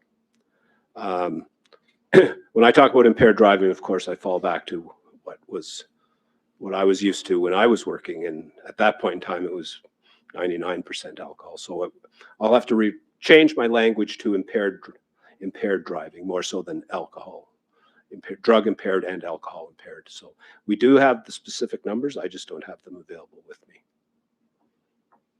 So no, I agree. So my next question, if the chairman would allow me, is I think we've had these conversations before, and what I was told was that there's no way you can hop this because there's no equipment.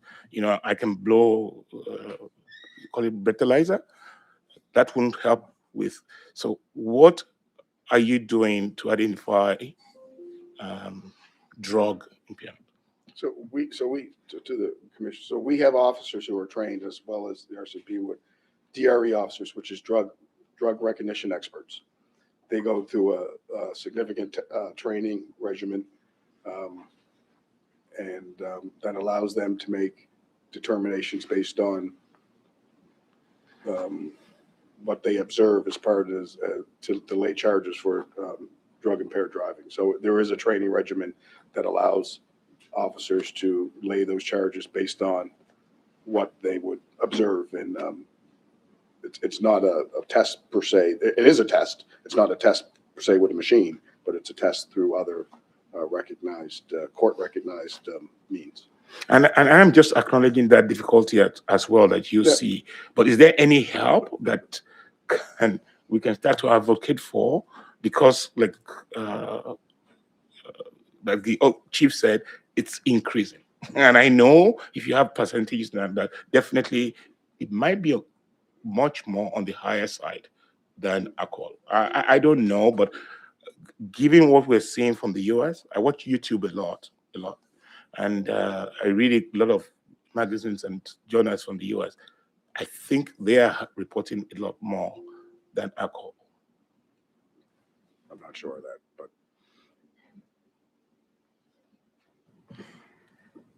Thank you. Commissioner Kent, did you want to make a comment to? Yeah.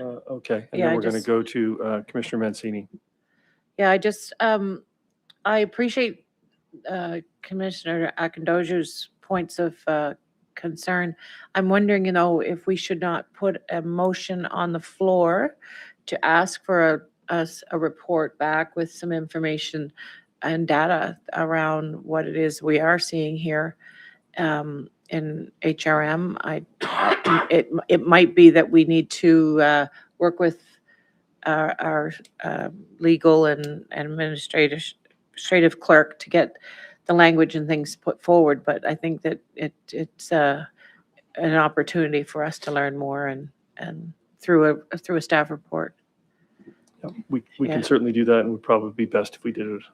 Yeah, for another outside. meeting. Yeah. Vice Yeah. Chair Kemp, would you like to make maybe a notice of motion about that at the end of the meeting? Sure.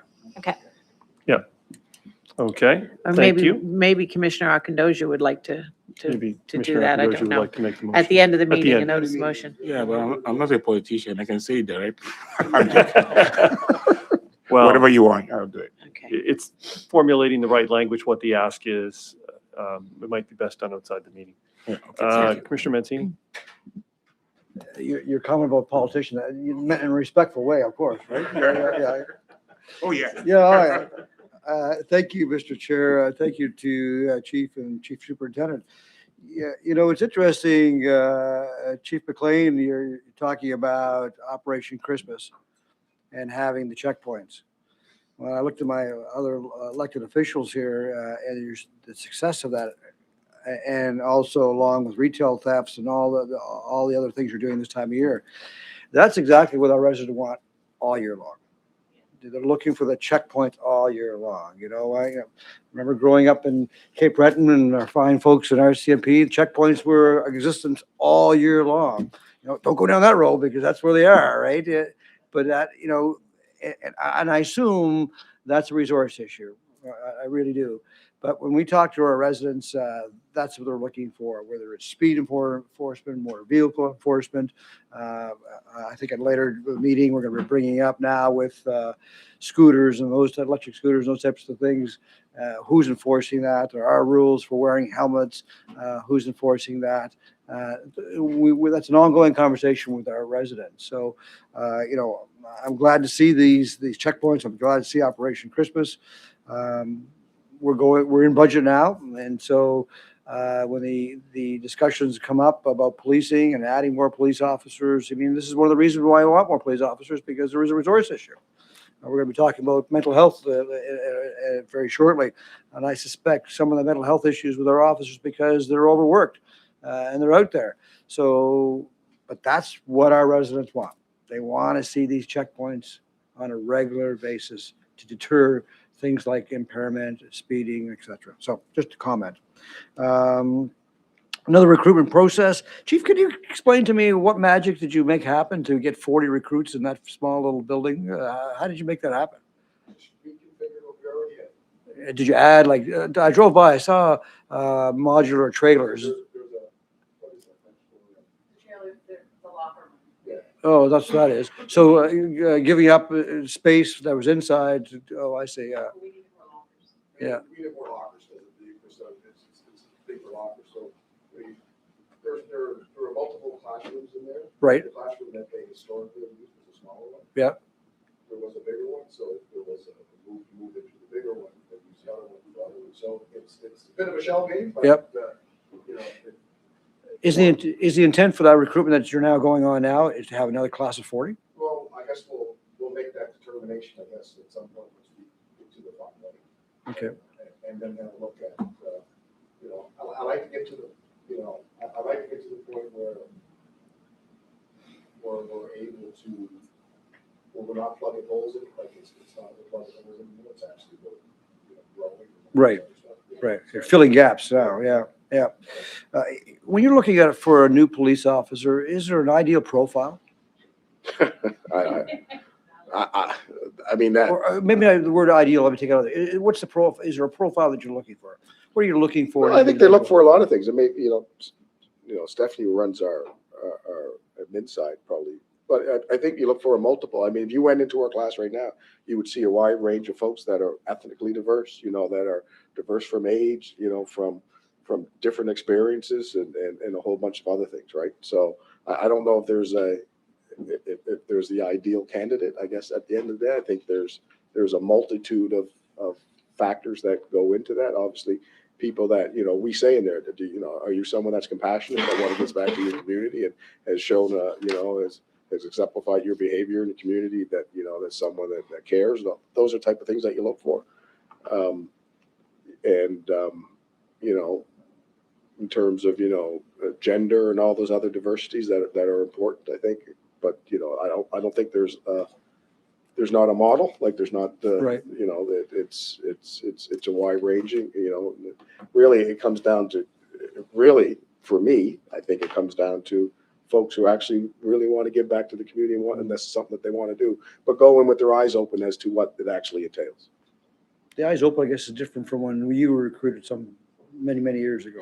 You know, Yeah, and I mean that you respectfully. know, but I mean that respectfully, Yeah. though, right? Yeah, it's different, right? yeah, you know, it is different. Things evolve, things change, right? You know, we certainly do a much, I think, better job now on the front ends of doing some of that stuff. But you know, but still, you know, but fundamentally, and I think you know, Commissioner Kent spoke to it. And policing, you know, we'll talk about AI, we'll talk about technology, and I'll still say at the end, policing is still the people business, Right. and it's still about dealing with people, you know, in a humanistic and empathetic way, and dealing with their problems. You know, those other things are tools that help you along the way, but it's not a replacement for folk that, you know, that actually care about what they're doing.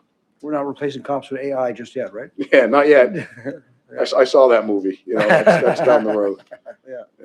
Well, thanks for that. And thanks for that creative approach with the recruitment. You know, your numbers on domestic violence, and I'm glad that we hear these numbers each time that you report. But once again, it just proves the crisis that we're in. And is it fair to say this time of year, sometimes those numbers go up on domestic violence? Well, I certainly think there are a lot of, you know, I don't know if I went back over my last few notes that, you know, are these numbers increased? I think we certainly know from, you know, historically that, you know, the holidays, which are a great time of year for some, aren't so great for others. Absolutely, yeah. You know, and it brings a lot of stressors and a lot of Yeah. other things into play.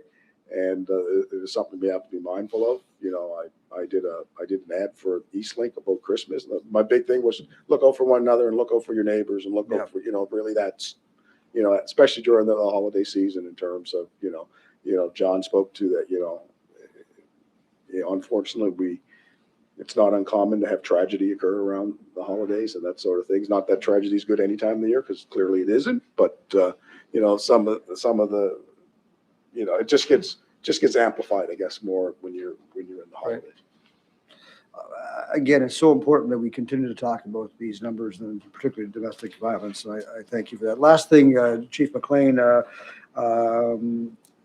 was saddened to hear while I was away that Inspector Marinelli is no longer going to be the East Divisional Commander. He was great to work with. Yep. An outstanding gentleman, very responsive, involved in every request that we had and getting involved in the community. So he'll be missed. I'll look forward to meeting newly appointed Inspector Jackson. I don't know Inspector Jackson, so I'll Yep. reach out to him, maybe grab a coffee, have a chat with him. But Her. pardon? Her. It's a her, is it? Oh, Yeah. I didn't realize that. Sorry, I didn't realize that. I won't make that mistake again.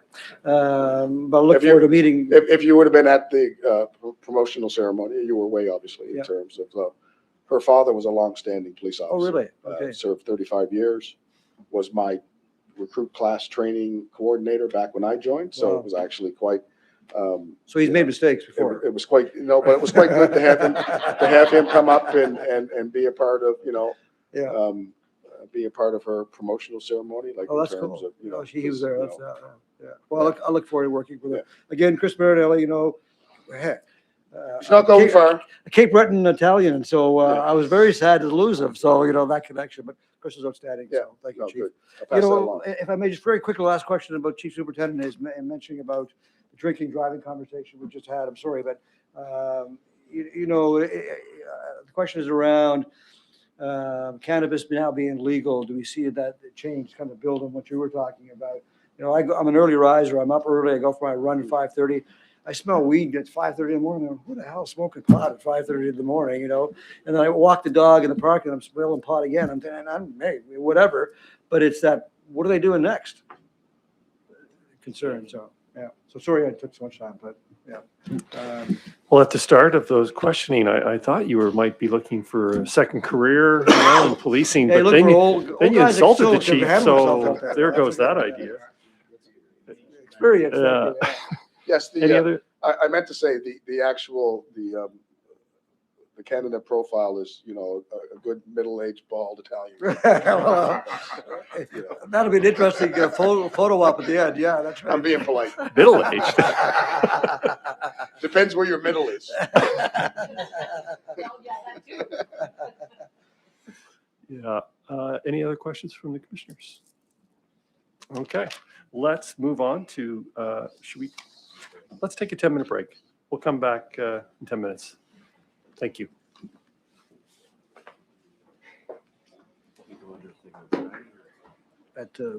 Yeah, hopefully.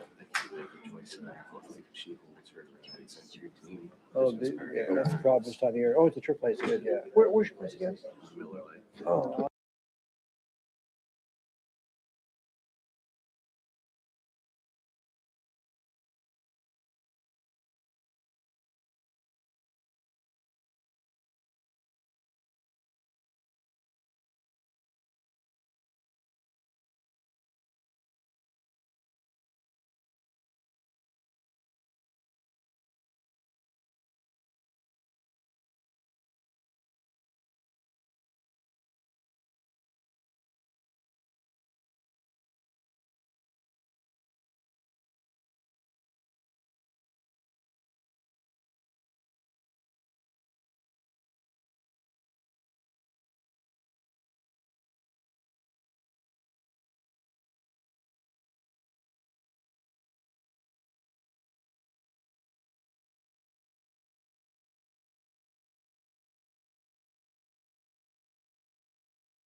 Excellent. Welcome back, everybody. We're going to move on to 10.2, which is the community safety update from Rachel. Rachel Bohm, the Executive Director of Community Safety. Rachel, welcome. The floor is yours. Is that on?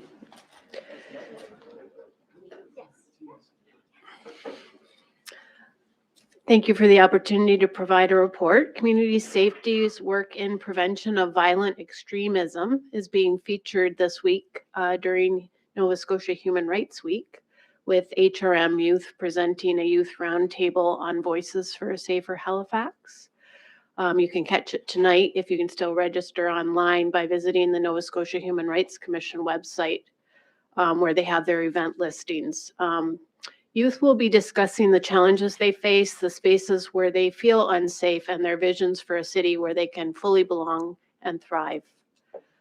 The CARE pilot, our alternate response service, is finishing its second month. You can continue to help us spread the word about the service. It's still, not widely known in the community. It serves Central Dartmouth, Woodlawn, and Cole Harbour, and it can be accessed by calling 211.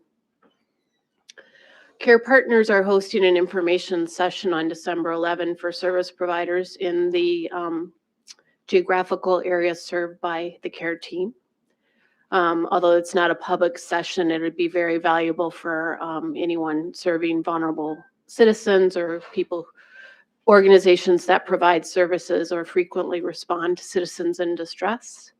Another important update on CARE is that we completed 2 sessions with our police, IES, and mental health mobile crisis partners to identify needed procedures for full integration of these services into the pilot project. So we're making good progress on that. Our community mobilization team, and we have dozens of volunteers trained in that work, are leading healing circles in North Preston and North End Halifax after recent traumatic events in those communities. And they're also leading a trauma training on Saturday for 20 to 30 community members to better equip them in supporting the community in the aftermath of serious incidents and events. Community Safety also hosts a child, youth, and family response table. It's more widely known as CHART, and this work is very important in terms of promoting youth safety in the HRM, both from a prevention and response capacity. Every month we host 20 to 30 participants from various youth service organizations. In September, our focus was on housing and youth homelessness, looking at youth homelessness trends, service gaps, and the need for stronger coordinated access and data sharing. Partners highlighted how housing instability heightens the risk of related to exploitation, violence, and school disengagement. In October, our focus was on cyberbullying, online harm, and behavioral assessments. And we looked at strengthening our collective ability to intervene early and understand the changing online environments that influence young people in our city. We're making good progress on the Lower Flynn encampment closure. That was announced in November, and we've been able to match many people with suitable indoor shelter or temporary housing options that were matched to their individual need. There are currently a wide variety of indoor options, not just communal shelters, but also things like pallet homes, tiny homes, and supported living options. That is my update for this time, and happy to take any questions. Thank you. Any questions for Rachel? Commissioner Mancini. Thank you, Mr. Chair. Thanks, Rachel, for that. Is it possible at a future Board of Police Commission meeting to get stats around the CARE pilot program? Just at a high level, the number of interactions, whatever that. I think it's really important that we see what's happening from a number perspective. If that's possible, I would appreciate that. I will definitely be presenting stats. Since we're just finishing the second month, I don't have my second month stats yet. So the numbers were very small with just the first month. But I think after 3 months or so, we should have enough data that's safe to present it Yep, publicly. Thank you. Fantastic. I just think for us, especially my elected colleagues here, this is a program we've been waiting for a long, long time and we've been supporting. And so I'd like to see what's happening and the progress of that. And that'd be great. Thank you. Thank you. Mr. Chair. And it might, if I could add maybe more so lessons learned thus far, barriers to rolling it out further, areas that the board and or, other business units could be involved to help grow the program. So not just the stats, but all the other important things as to how to grow the program. Other commissioners, Commissioner Bezic-Escalard. Sorry, thanks. Just added the list of questions that we have on the care thing. And maybe that is the correct thing to do. Maybe we need, yeah. Okay. Okay. Yeah. I think we should give them time though. I don't think we should do it too soon. I think we should wait a few more months and let it start to mature and take root. We're all anxious to see results, but I think we should give them the chance to grow on their I will own. discuss, we have an research and evaluation committee because it is a pilot, organized as a pilot. So I'll discuss with them the number of months that we should wait before presenting data. It's just very early days and how people can help though is really to spread the word about this service. Yeah. You will notice social media ads now and awareness starting to build, but that really is, people need to know it's an option.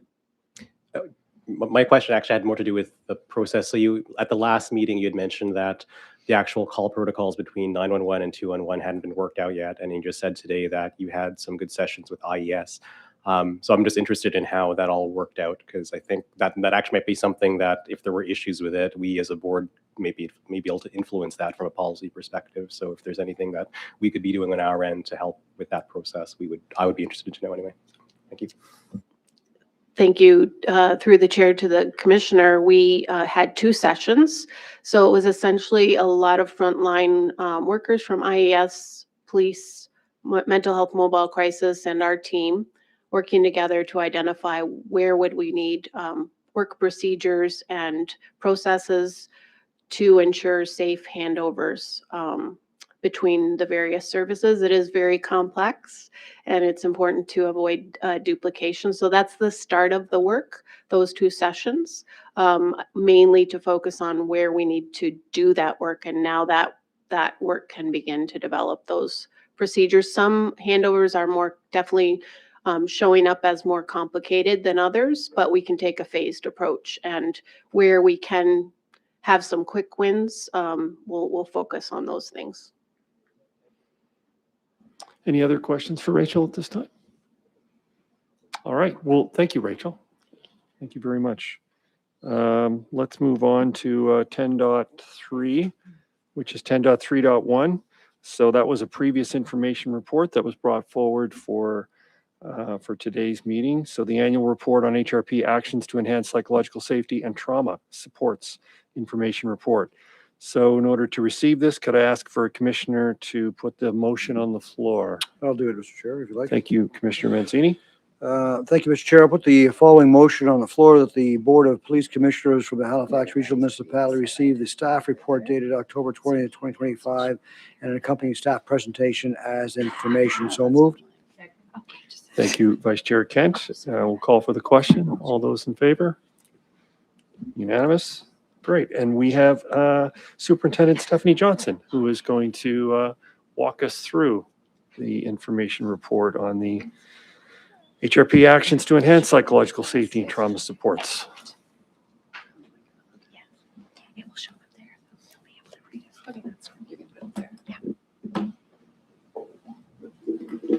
The floor is yours, Superintendent Johnson. Okay. Good afternoon, Chair, Chiefs, and Commissioners, and Chief Superintendent.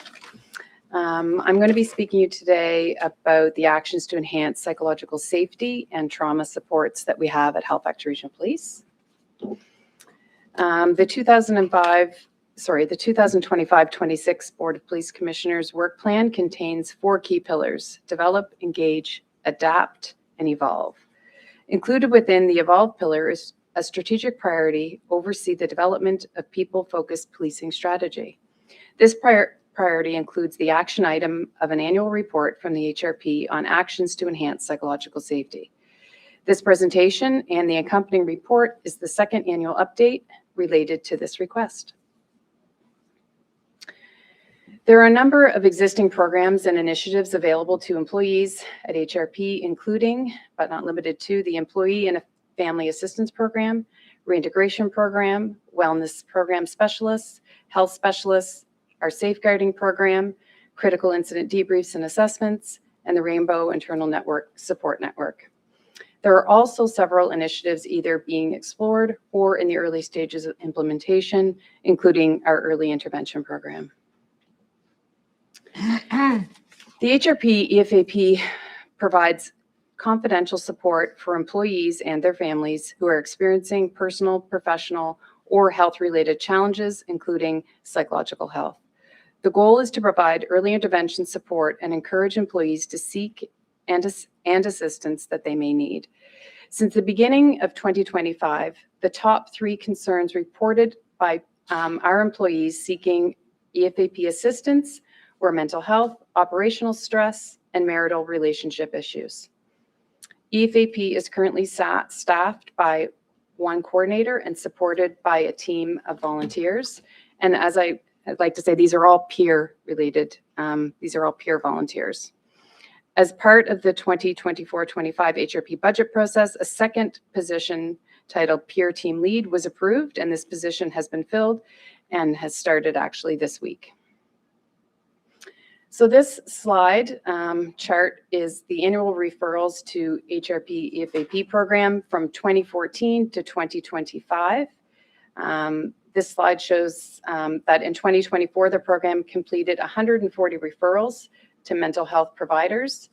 Between January 1st, 2025 and July 23rd, 2025, EFAP completed 112 referrals, and to date, there has been approximately 157 referrals to professional mental health providers this year. So this is an increase from 2024, but I think I said this last time, I don't see this as necessarily a bad thing. It shows to the trust of our EFAP coordinator and volunteers that our members trust them to reach out, and that our members are getting the help that they need, and they're feeling like they are supported.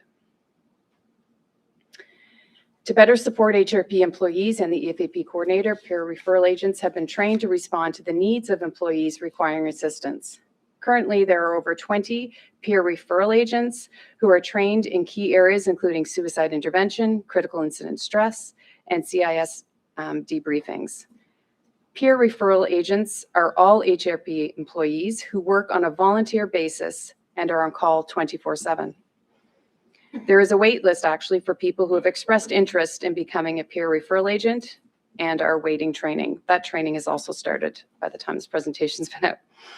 Between January 1st to July 23rd, 2025, peer referral agents were activated 20 times to provide support to members either during or after a major incident. Since July 23rd, we now know this is actually upgraded to 30 times. We've engaged and gone out to help support our members. So the reintegration program.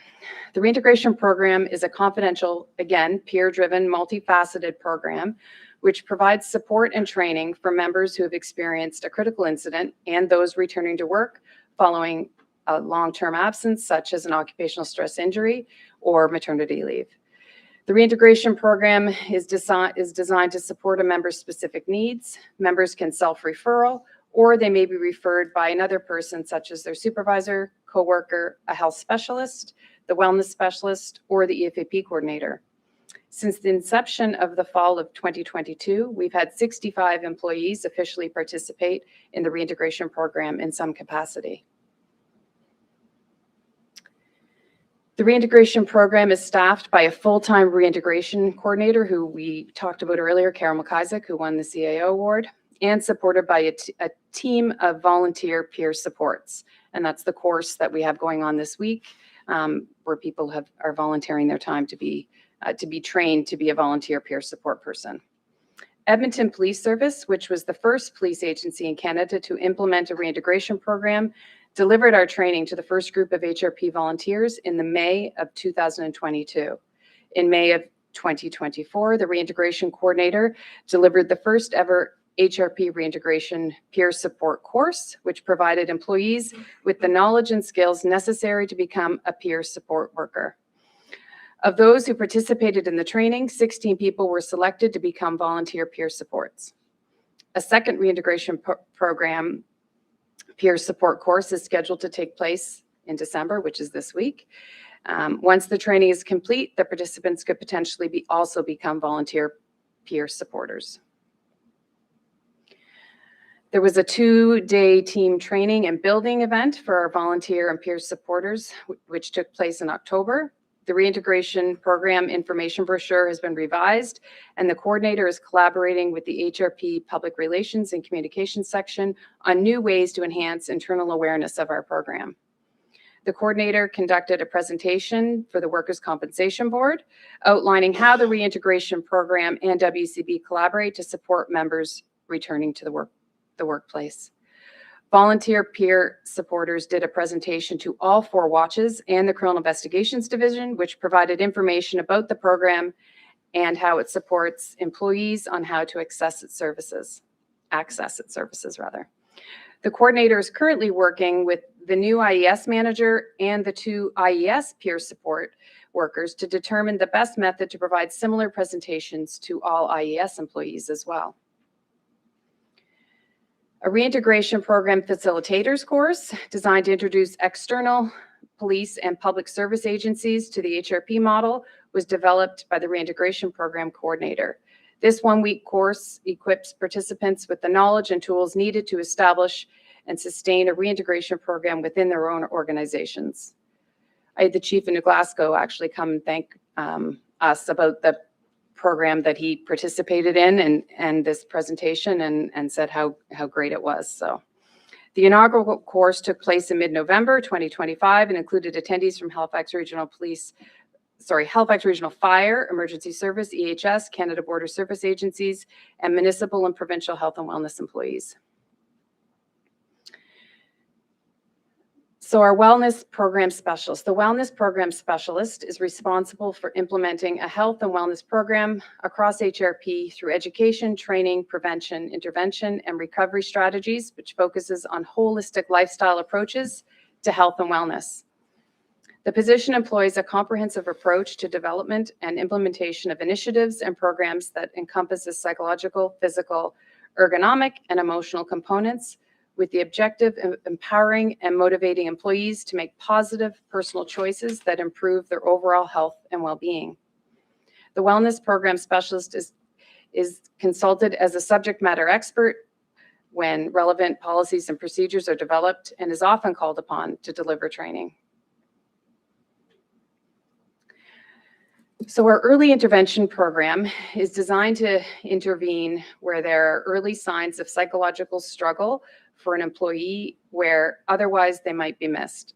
HRP would determine the threshold parameters for the program and track certain variables such as call types, attended, received overtime, sickness. Once the early intervention threshold is triggered, the wellness program specialist would review the case and may suggest intervention. So just to be clear, this is at the very, very beginning stages, and we are working with ICT because there's a lot of programming that has to be done in order to pull all this data from the different sources within HRM.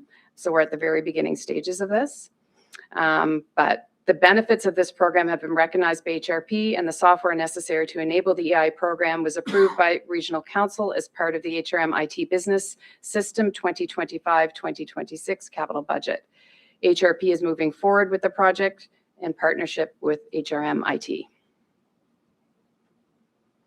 So the new position, Culture and Support Manager, as part of the 2025-2026 HRP operating budget, Regional Council approved a Culture and Support Manager. This new position will manage the positions of Reintegration Coordinator, Wellness Program Specialist, and EFAP Coordinator, and volunteers. The Culture and Support Manager will also have responsibility for the creation of the of the overarching strategy and policies in this area, as well as other business and strategic programs and initiatives such as our safeguarding and our early intervention program. The position is currently being evaluated through HRM Talent Rewards and is expected to be posted in the near future. Once this position is filled, it's expected to alleviate some of the direct reporting demands on the Inspector of Administration and allowing them to focus more attention on our training section. We presently have 2 full-time permanent health specialists at HRP. Health specialists are responsible for delivering effective case management services to ill, injured, and absent workers. Health specialists act as a coordinator in facilitating return to work and will liaise with Nova Scotia Workers' Compensation Board, WCB, Blue Cross, long-term disability, and individual treatment providers. As with the reintegration program, there is no one-size-fits-all, so the work to develop a plan tailored to the individual employee. Health specialists also provide support and guidance to workers who may be struggling with illness, injury, or other absences, but who want to stay at work by connecting workers with the services and supports that they need based on their individual requirements. So this slide is the total HRP employees on long-term leave or modified duties. I don't know if you can see all of that. No, can you give us the numbers? Verbally? I can't even see it in here. Just a second.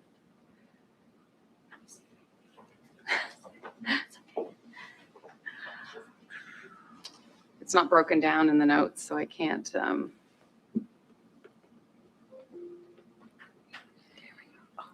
course, it's doing that. Just a sec. You have the, I think you were sent this presentation okay. anyway, Yep, so. yep.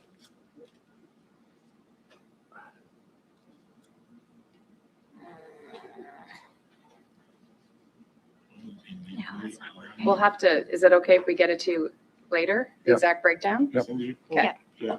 Sorry about that. that's okay.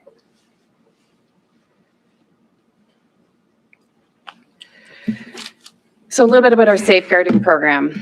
There are certain positions within Halifax Regional Police which are at a higher risk of significant and/or prolonged exposure to situations and material with an increased likelihood of having an adverse impact on the employee, such as child abuse, sexual assault, and homicide.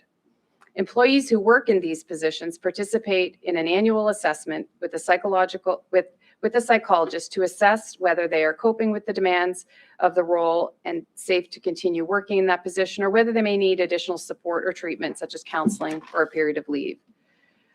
A private psychologist is contracted to carry out these assessments.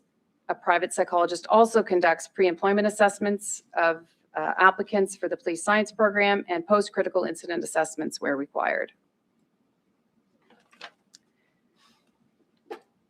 The units that participate in this program are our high-risk units, including our forensic identification section, our digital forensic unit, DFU, our integrated child exploitation unit, our vice unit, our sexual assault investigative team, our polygraph unit, homicide, our emergency response team, and our employee and family assistance program as well, and volunteers.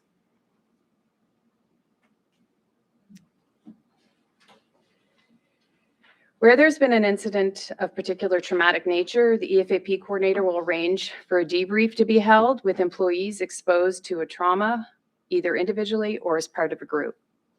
Participation in critical incident debriefs is voluntary, but strongly encouraged. During the debrief, the EFAP coordinator will assist the participants in normalizing their feelings they are experiencing and help them understand potential reactions they may feel and experience, as well as educate them on available resources and supports if they are experiencing such reactions.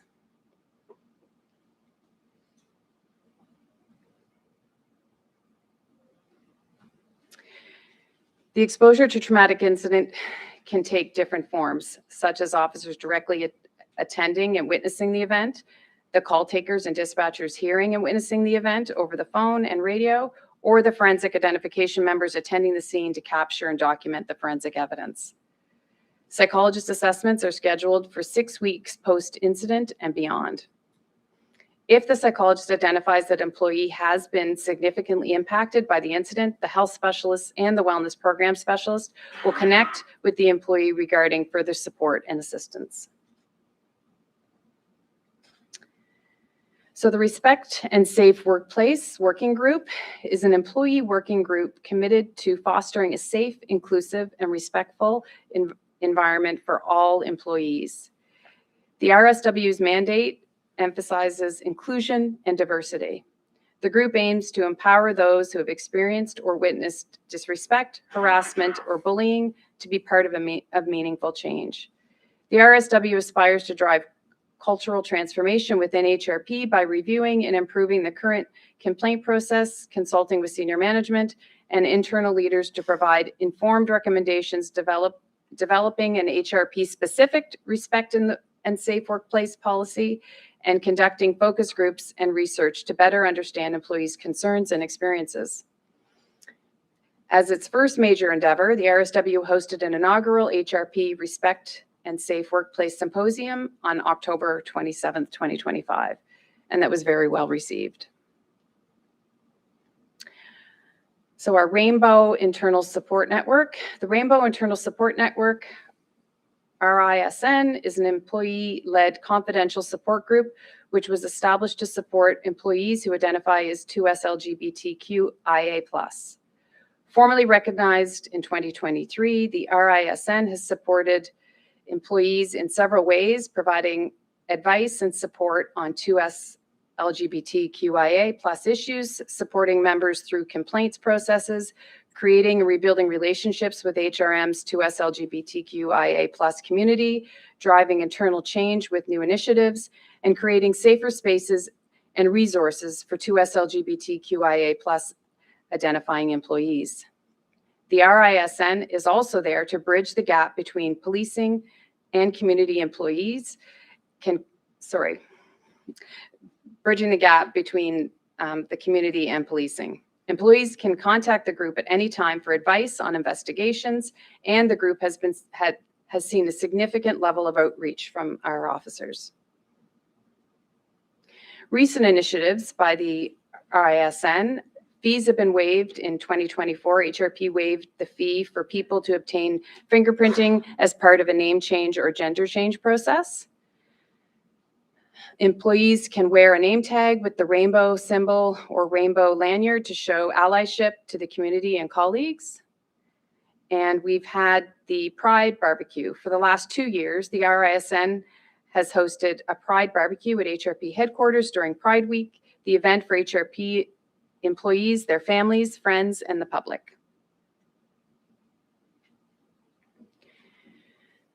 So our Employee Engagement Working Group. The Employee Engagement Working Group was reestablished in January of 2024 and consists of committed volunteers who feel passionate about making the workplace better for their colleagues. The group meets monthly and has more than 20 members representing several areas of HRP, both sworn and civilian. 3 subcommittees were established to look at the following areas: internal communication, personal development, workplace culture, well-being, and environment. All 3 subcommittees' focus areas involve intertwined elements that both individually and collectively contribute to psychological safety. Recent initiatives by the Employee Working Group is called, one of them is the Dispatch. It's a bi-weekly newsletter launched in November of 2024, providing regular organization and operational updates, such as staffing moves, hires, departures. Another initiative called The Little Things. Pilot allowed employees to apply for one-time funding for up to $250 to purchase an item which would directly benefit their workplace. 9 projects were approved, including a coffee machine for the prisoner care facility, an air fryer for the patrol division, and an underdesk elliptical for IES members who are unable to move their desk for extended periods of time. In May of 2025, the Employee Working Group conducted a survey on employee engagement specific to HRP. The results have generated additional action items and suggestions for initiatives, which the group continues to explore. Our Occupational Health and Safety Committee. The OHS committee is comprised of members from various units and sections of HRP, including the Integrated Criminal Investigation Division, Patrol, Training, Quartermaster, both sworn and civilian members as well. The committee also includes representation from Halifax Regional Police Association Union, HRP Management, and the Manager of Corporate Safety for HRM. Meetings are held monthly to discuss and address issues and matters of occupational health and safety that have been brought forward by members within our organization. Some items that have been recently discussed, including the armored rescue vehicle, ear protection for members who ride motorcycles, or pistol carbine instruction issues, or air quality in the police headquarters building, and mask requests for CID members when engaged in search warrants. Our chaplaincy program. The HRP chaplaincy program provides spiritual support to sworn and civilian HRP members. Chaplains answer directly to the Chief of Police and hold the rank of Honorary Inspector. HRP currently has 2 chaplains. Their responsibilities include, but are not limited to, visiting divisional offices, going out on patrol, attending death notifications, providing resources in areas such as addiction, family counseling, critical incident stress, grief counseling, as well as meeting with members and/or families about personal issues. In the coming months, EFAP plans to work in conjunction with the chaplaincy program to onboard 2 additional chaplains that would bring the complement of chaplains available to HRP to 4. So our therapy dog program. Through a partnership with community volunteers, HRP has participated in a therapy dog program for the last 7 years. Therapy dogs typically visit various HRP offices 6 times per month to help provide stress relief. The dogs provide employees with a distraction from the negativity they see on a daily basis and can be therapeutic for some members. HRP currently has 2 volunteer therapy dog teams who are both certified through St. John Ambulance. Our wellness rooms. HRP currently has 4 official wellness rooms located within Central Division, West Division, the Criminal Investigations Division, and Integrated Emergency Response. A 5th wellness room is currently under construction and almost completed at Northbrook Training Center in Dartmouth. Wellness rooms are meant to be a private space where employees can go if they need a few minutes alone to rest and decompress. Psychological first aid. In March of 2025, several HRP members took part in the psychological first aid program. The 2-day course is developed and maintained by the Canadian Red Cross with the objective of equipping people with the skill set to help both themselves and others during a mental health emergency through building up resiliency to stress and establishing coping strategies. In April 2024, the HRM respectful workplace and whistleblower policies were implemented. There is also an HRM EFAP. Full-time HRP employees who are non-union or members of the NSGEU are eligible to seek assistance from HRM EFAP program. Similar to the HRP EFAP, it offers confidential short-term counseling, advisory, information services designed to encourage employees and their family members to voluntarily seek assistance with issues that may impact their well-being. Members of NSGU and any employee at HRP are also allowed to tap into the HRP EFAP program, so they actually can use both. HRM Director of Employee Wellbeing.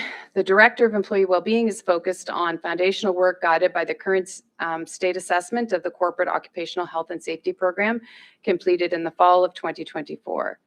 An internal audit of existing policies and practices is ongoing, which highlights current strengths and opportunities compared against the national standard of Canada for psychological health and safety in the workplace. The Director of Employee Wellbeing manages strategic partnerships with Workers' Compensation Board of Nova Scotia and the Nova Scotia Department of Labor, Skills and Immigration to ensure alignment with current programs and legislative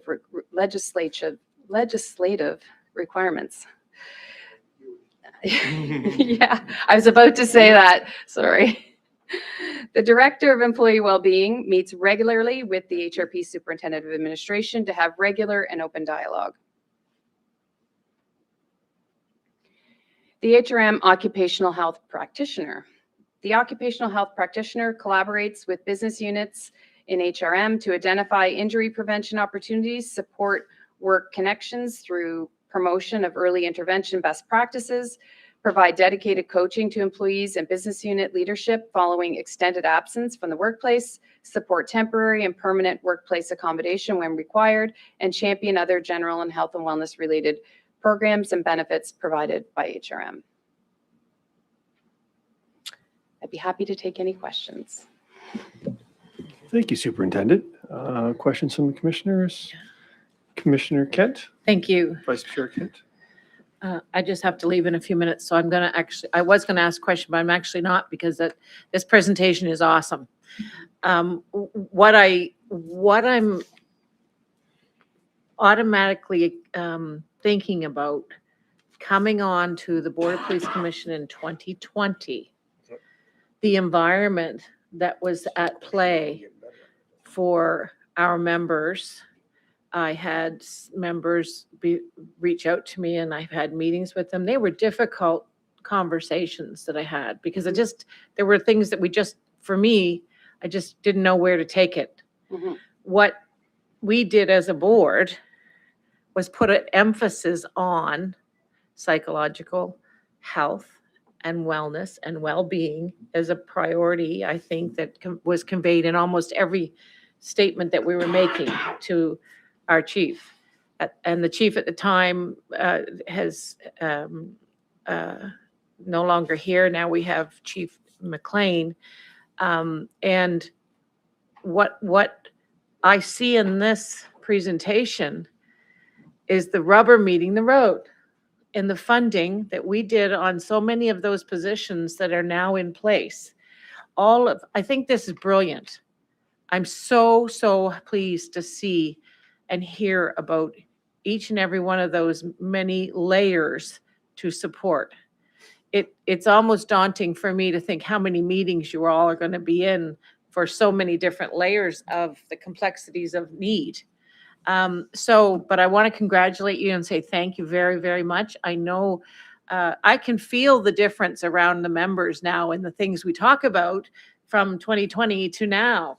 And that's where we need to be. We need to be where they are feeling like they don't have a gazillion things they want to get off their chest right away, because they're feeling supported. And I'm sure that there are still some things that we can continue to improve upon or develop, I think maybe is a better word, strengthen.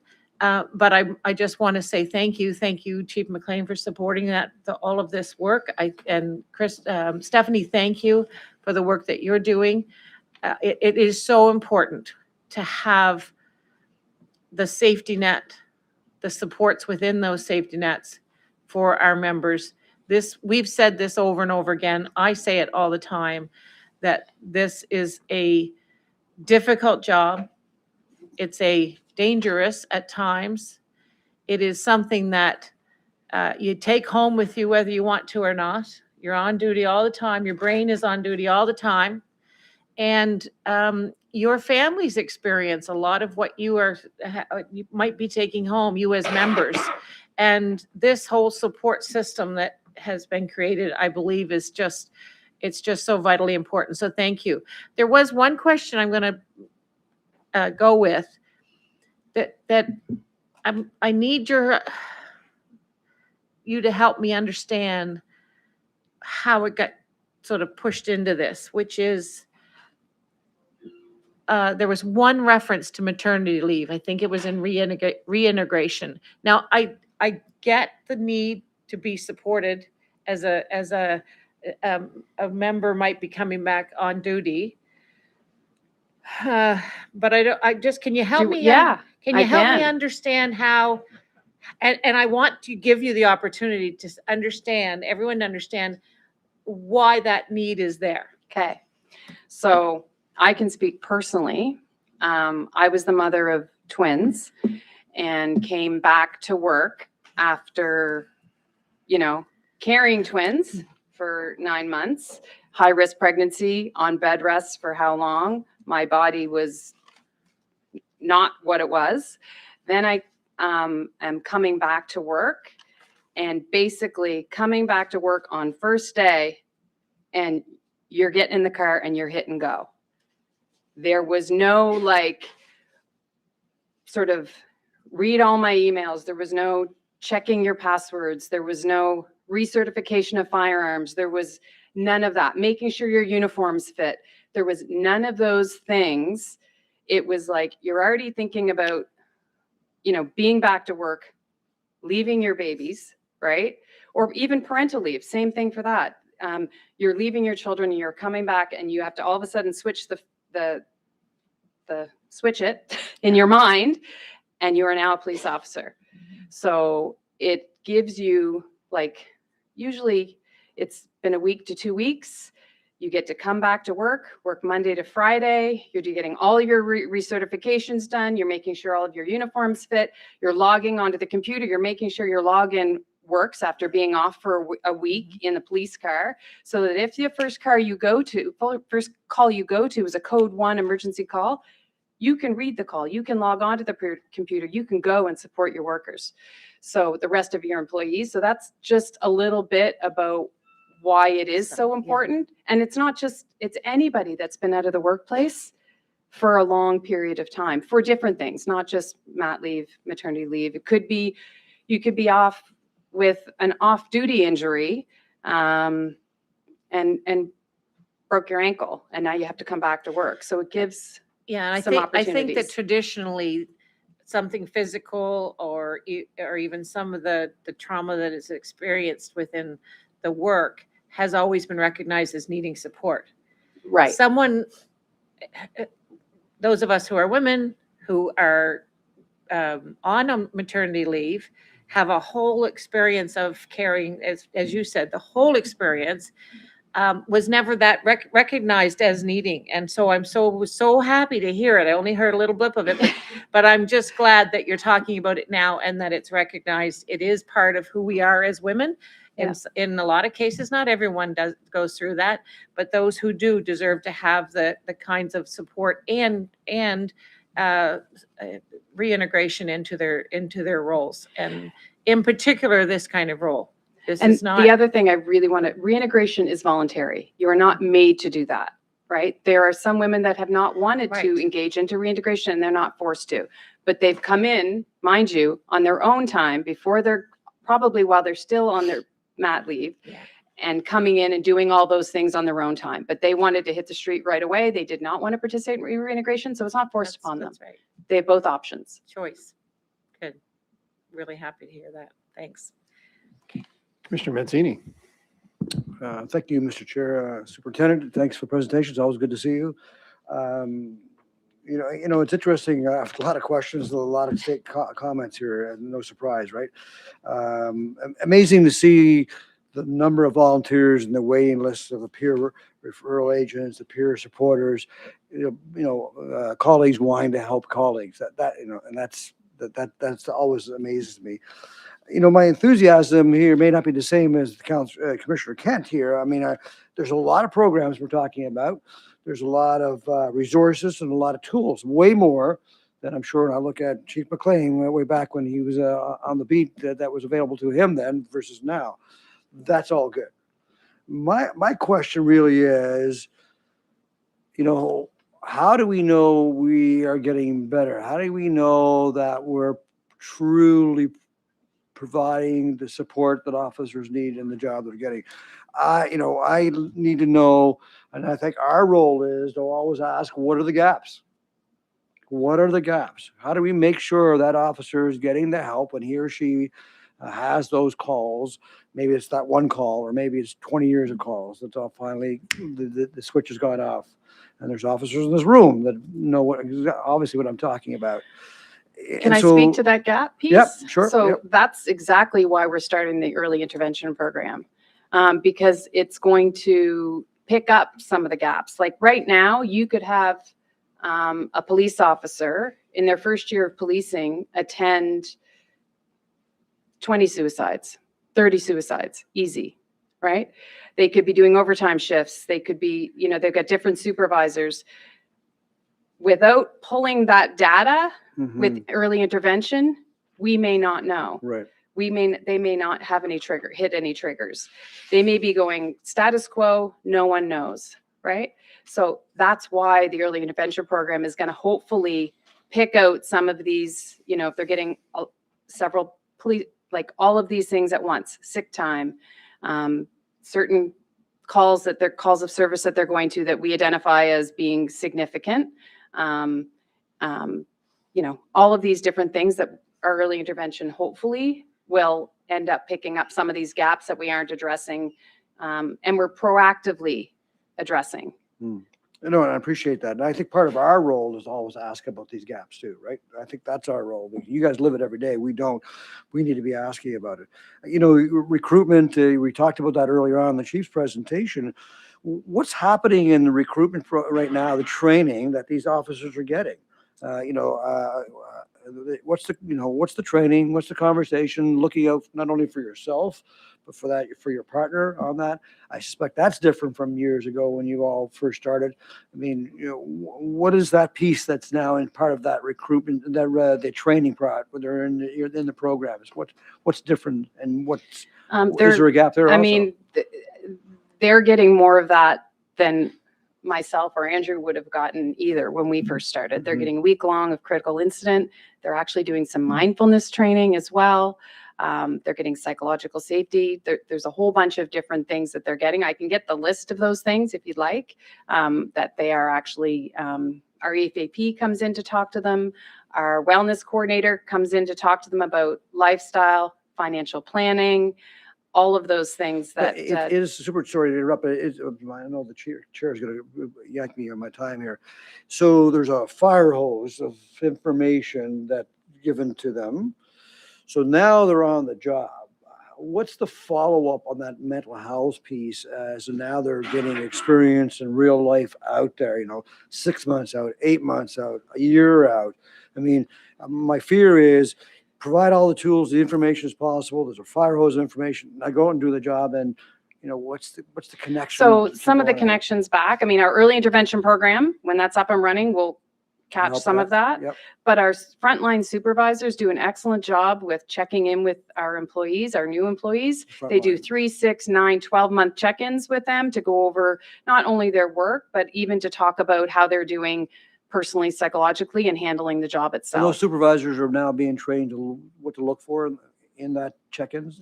We have when our NCOs get promoted, we have what we call an NCO school. It's a week-long training that goes over supervisory training. And some of that would be my team would be coming in to speak to them about some of their responsibilities as NCOs around psychological safety. I'm looking, how am I doing with time? Keep going. Okay, one more. There's an obvious impact to mental health, the calls, right? But what is the impact of things like inadequate staff? I mean, not having staff that we're all complaining about that overtime. What's the impact of mental health, not having the equipment? We had the conversation about the armored rescue vehicle, right? And then I went and spoke to that team afterwards, after the first few calls, and what it's done for them mentally, but not having the right equipment. What's the impact of their mental health when they hear the news, the conversation where HRM Council has turned down the request for satellite office for RCMP. I mean, there's other impacts of mental health too. And so I'm answering my own question. I know that, but those are other factors. And I bring that up for us in this room, right? So there are other factors. I have other questions, but I'll let my other colleagues come. I'll come back. Thank you. Other commissioners? Commissioner Bezic-Escalor. Thanks, Chair. Thanks, Superintendent Johnson. Like Commissioner Kent and Commissioner Mancini, I'm really happy to hear about all the investments that's been put in. As the chief said, policing is fundamentally human work. It's a caring profession, but it also means that there's the high risk of moral injury that you face day to day. So I'm glad to see the level of support available to you. I'm also glad to hear about the level of support available at HRM or in general. So the support that would be available to people like fire, or community safety, or transit, who also face challenges in their own way. My question builds on Commissioner Mancini's about effectiveness and how this is working. I'm wondering if you're tracking anything like retention over time, reductions in changes in time away from work, rates of return to work. You mentioned that in May 2025, you did a survey that identified areas to work on. I'm wondering if there's a satisfaction survey that shows or that ties some of these efforts to morale. Well, and I stuff know like that So- we're with WCB, there is all sorts of tracking of that. And I know we just got some stats back from them, and we are a leading employer and HRP business unit in getting our members back to work. So I know that that is one way that we're able to track. I'll just add, I'm glad to see the numbers that you had there for the uptake on EFAP and that people are clearly using the system and trusting it. And also knowing that there's a wait list for people to be trained up on it shows that the members buy in and really see that as an organization, this is taken seriously. So I'm glad to see that. So thanks, Superintendent. Any other commissioners? Commissioner Hinch? Hey, Stephanie. Hi. Thank you so much for that lengthy presentation. My question is on the new position for cultural and support manager. Mhm. I'm more or less on the cultural awareness of things. So I saw very little with more or less, I mean, nowadays when I find that the city has changed so much, whereas every fifth person may speak English nowadays. and so I'm wondering with that aspect, I mean, I know there must be new recruits that have different backgrounds and whatnot. So my question is, how do you guys manage that aspect of it? So it's twofold a little bit. So we have a diversity officer that, and we've got our ISN network as well, but our diversity officer deals a lot with the diversity of the community and with our internal members. The culture and wellness piece, it's more of the organizational culture of our organization and morale, helping turn that around. Okay. So that's sort of what that position is for specifically. So that's why you're finding sort of all the wellness pieces under that. Okay. And then I was looking, well, the dog is so so lovely. But I was also looking at it was the wellness room. Wellness rooms, yeah. Yeah, wellness rooms. Yeah.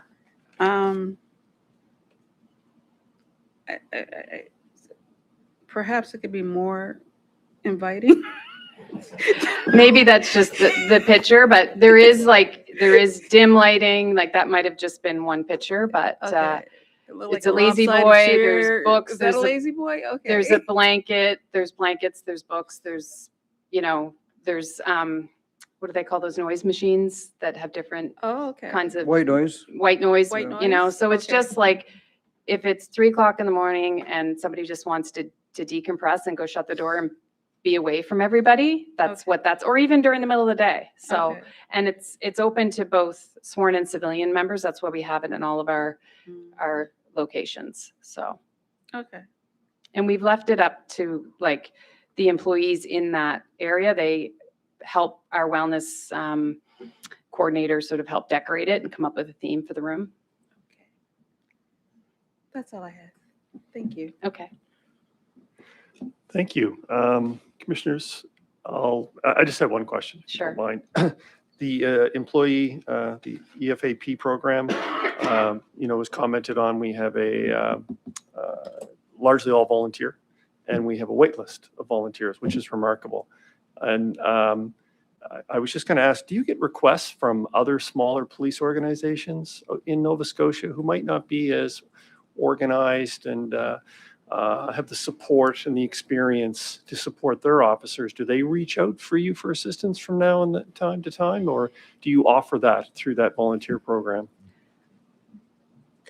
I think we haven't I actually don't know the answer to that. And so I'm not going to speak to, I can find out for you. I know that it would not, I would think that there are other police departments that have definitely spoken to our EFAP coordinator over the years. But our own EFAP are busy And I'm not sure we can spread our own resources thinly to support other police agencies right now. That would be, I think we need to, we can certainly help with training and coming up with a process and structure and how to do it. But to help doing outreach for other police agencies, I'm not sure that we would have the resources right now. As you can see, our numbers are going up. So, Right. I just thought with being a volunteer group, the way it but was it's also delivered- based on trust. Yeah, I was going to okay. add Right, to, sorry. to that point. Yeah. Is, so like the reintegration program in term, we put on the class a couple of weeks ago in terms of, had other municipal agencies here about building their own, like building up their own capacity, right? Certainly, we take a lead on a lot of that stuff within Nova Scotia. But EFAP stuff is very much built on trust, and it's not just, I trust you because you're a police officer. That's not it. It's I trust you because I know you. I know, like, there's a real familiarity piece. I think that's important in terms of building up that, because people are at some of their most intimate moment, like some of the most. So I think it's beyond just like, it's why, like, the model of having external folks that come, that really doesn't work for us. Like Okay. it really I requires was making the that sort of. assumption, given the size, there might be anonymity in that process too. Yeah. So that you can just speak to somebody Yeah. who's, but obviously I didn't appreciate that distinction. Thank you for that.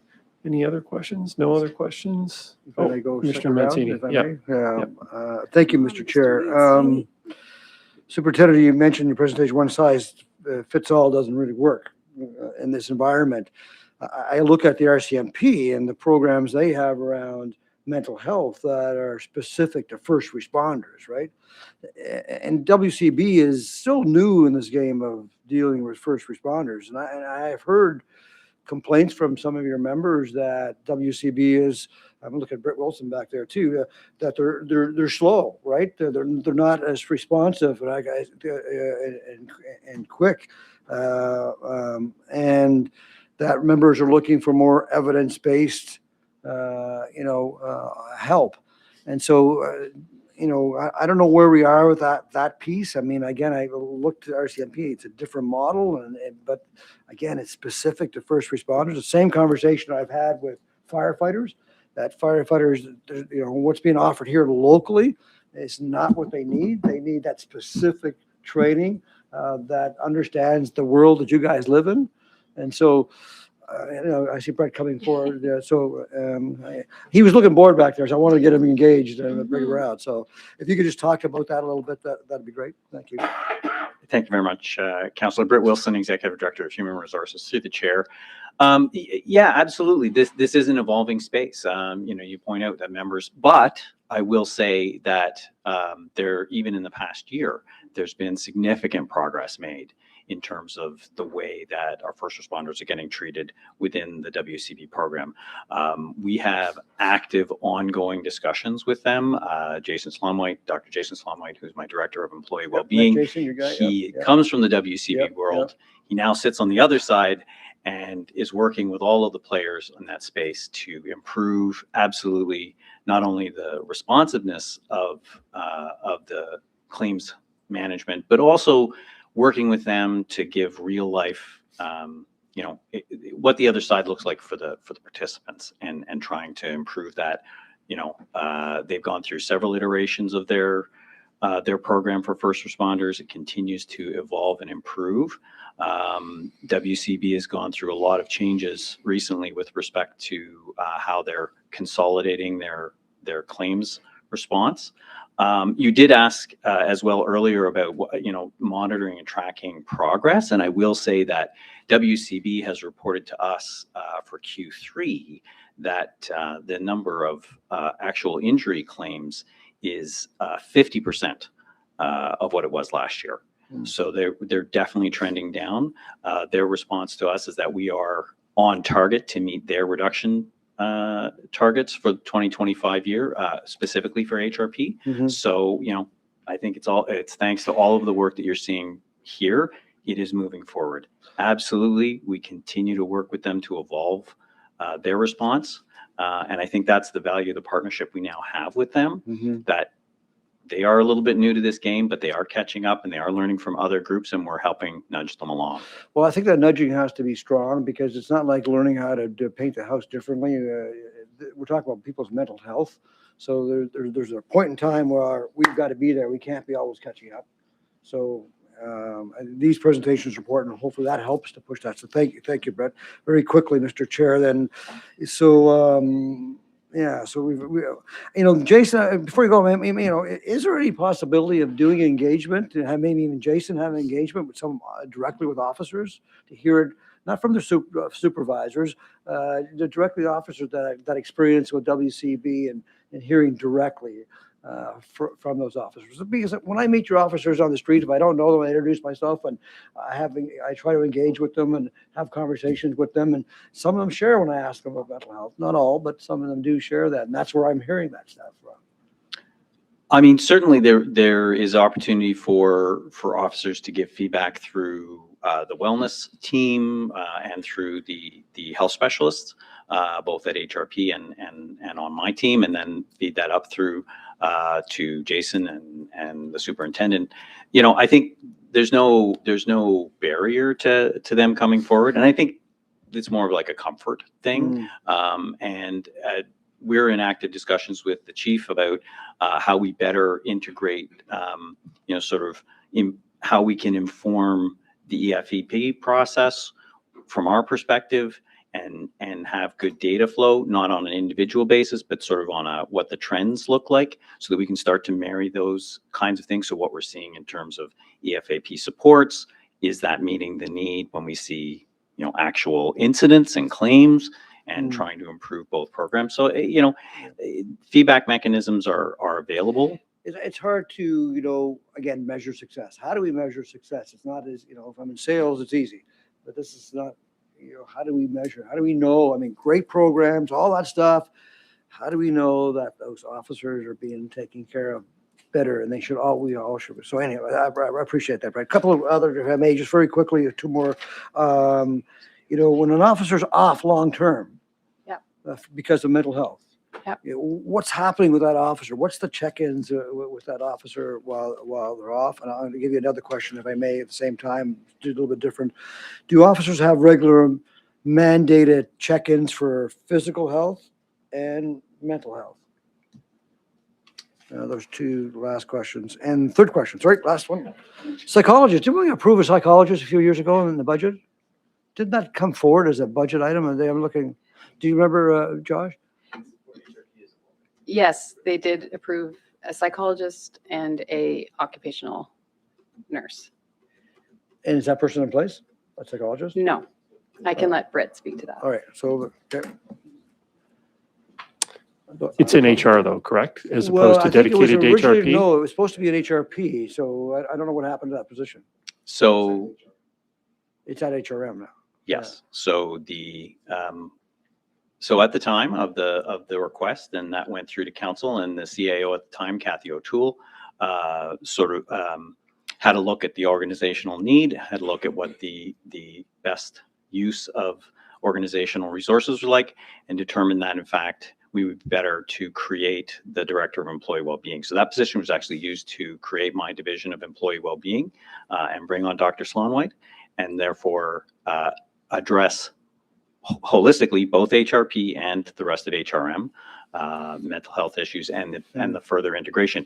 And as evidence here in, talking about what's happening with respect to the reduction in claims, in the length of injuries with HRP officers, the integration or that work is happening, and it is showing improvement. So the occupational health nurse was also allocated to HR, and that became our occupational health practitioner, which the superintendent reported on already.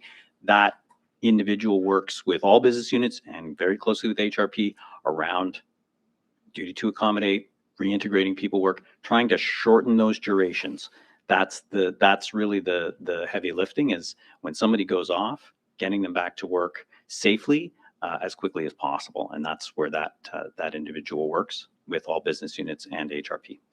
maybe offline, we can have more conversation on that one. Thank you. Sorry, yeah. Did you get those other questions, Superintendent? Sorry, do you want to repeat those again? That's okay. Uh, Did you say that's it? Or- No, did you get those other questions that I had? Okay, I can ask repeat them again. again. Yeah. So one was, do officers have regular mandated Physical? No. physical check-ins and/or mental health check-ins?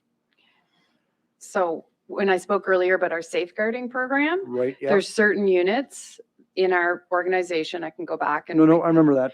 they Yeah. have yearly check-ins that are mandatory. Yeah. Members that are involved in what we consider a critical incident are also mandated to see a psychologist after that critical incident. Yeah, okay. And the other question was when someone's off long-term for mental health, Well, what's they're happening? working now, if they're on long-term mental health, they're Yeah. working with WCB and they're on a return to work plan with WCB. Sorry, Mr. Chair, I know I got lots of questions on it. No, I it's an important apologize. topic, Yeah, Commissioner. but And Thank just- you just- for answering those questions. I appreciate it. Just Thank a you. follow-up related to that one, is IES one of the units, if there was a critical incident, there's Yes. a mandatory, Yeah. Oh, IS gets those check-ins as well. That's as a good. mandatory after a critical incident? Yes. Which is a good question to ask. We forget about them sometimes. right? Yeah. We No, can. we've pulled IES into our we have two reintegration officers that strictly work with IES as well. So we've included them in all of that. Barring no other questions? Thank you, Superintendent. Thank you for the presentation. Thank for you the very time, much. The effort, and thank you to the organization for sharing that.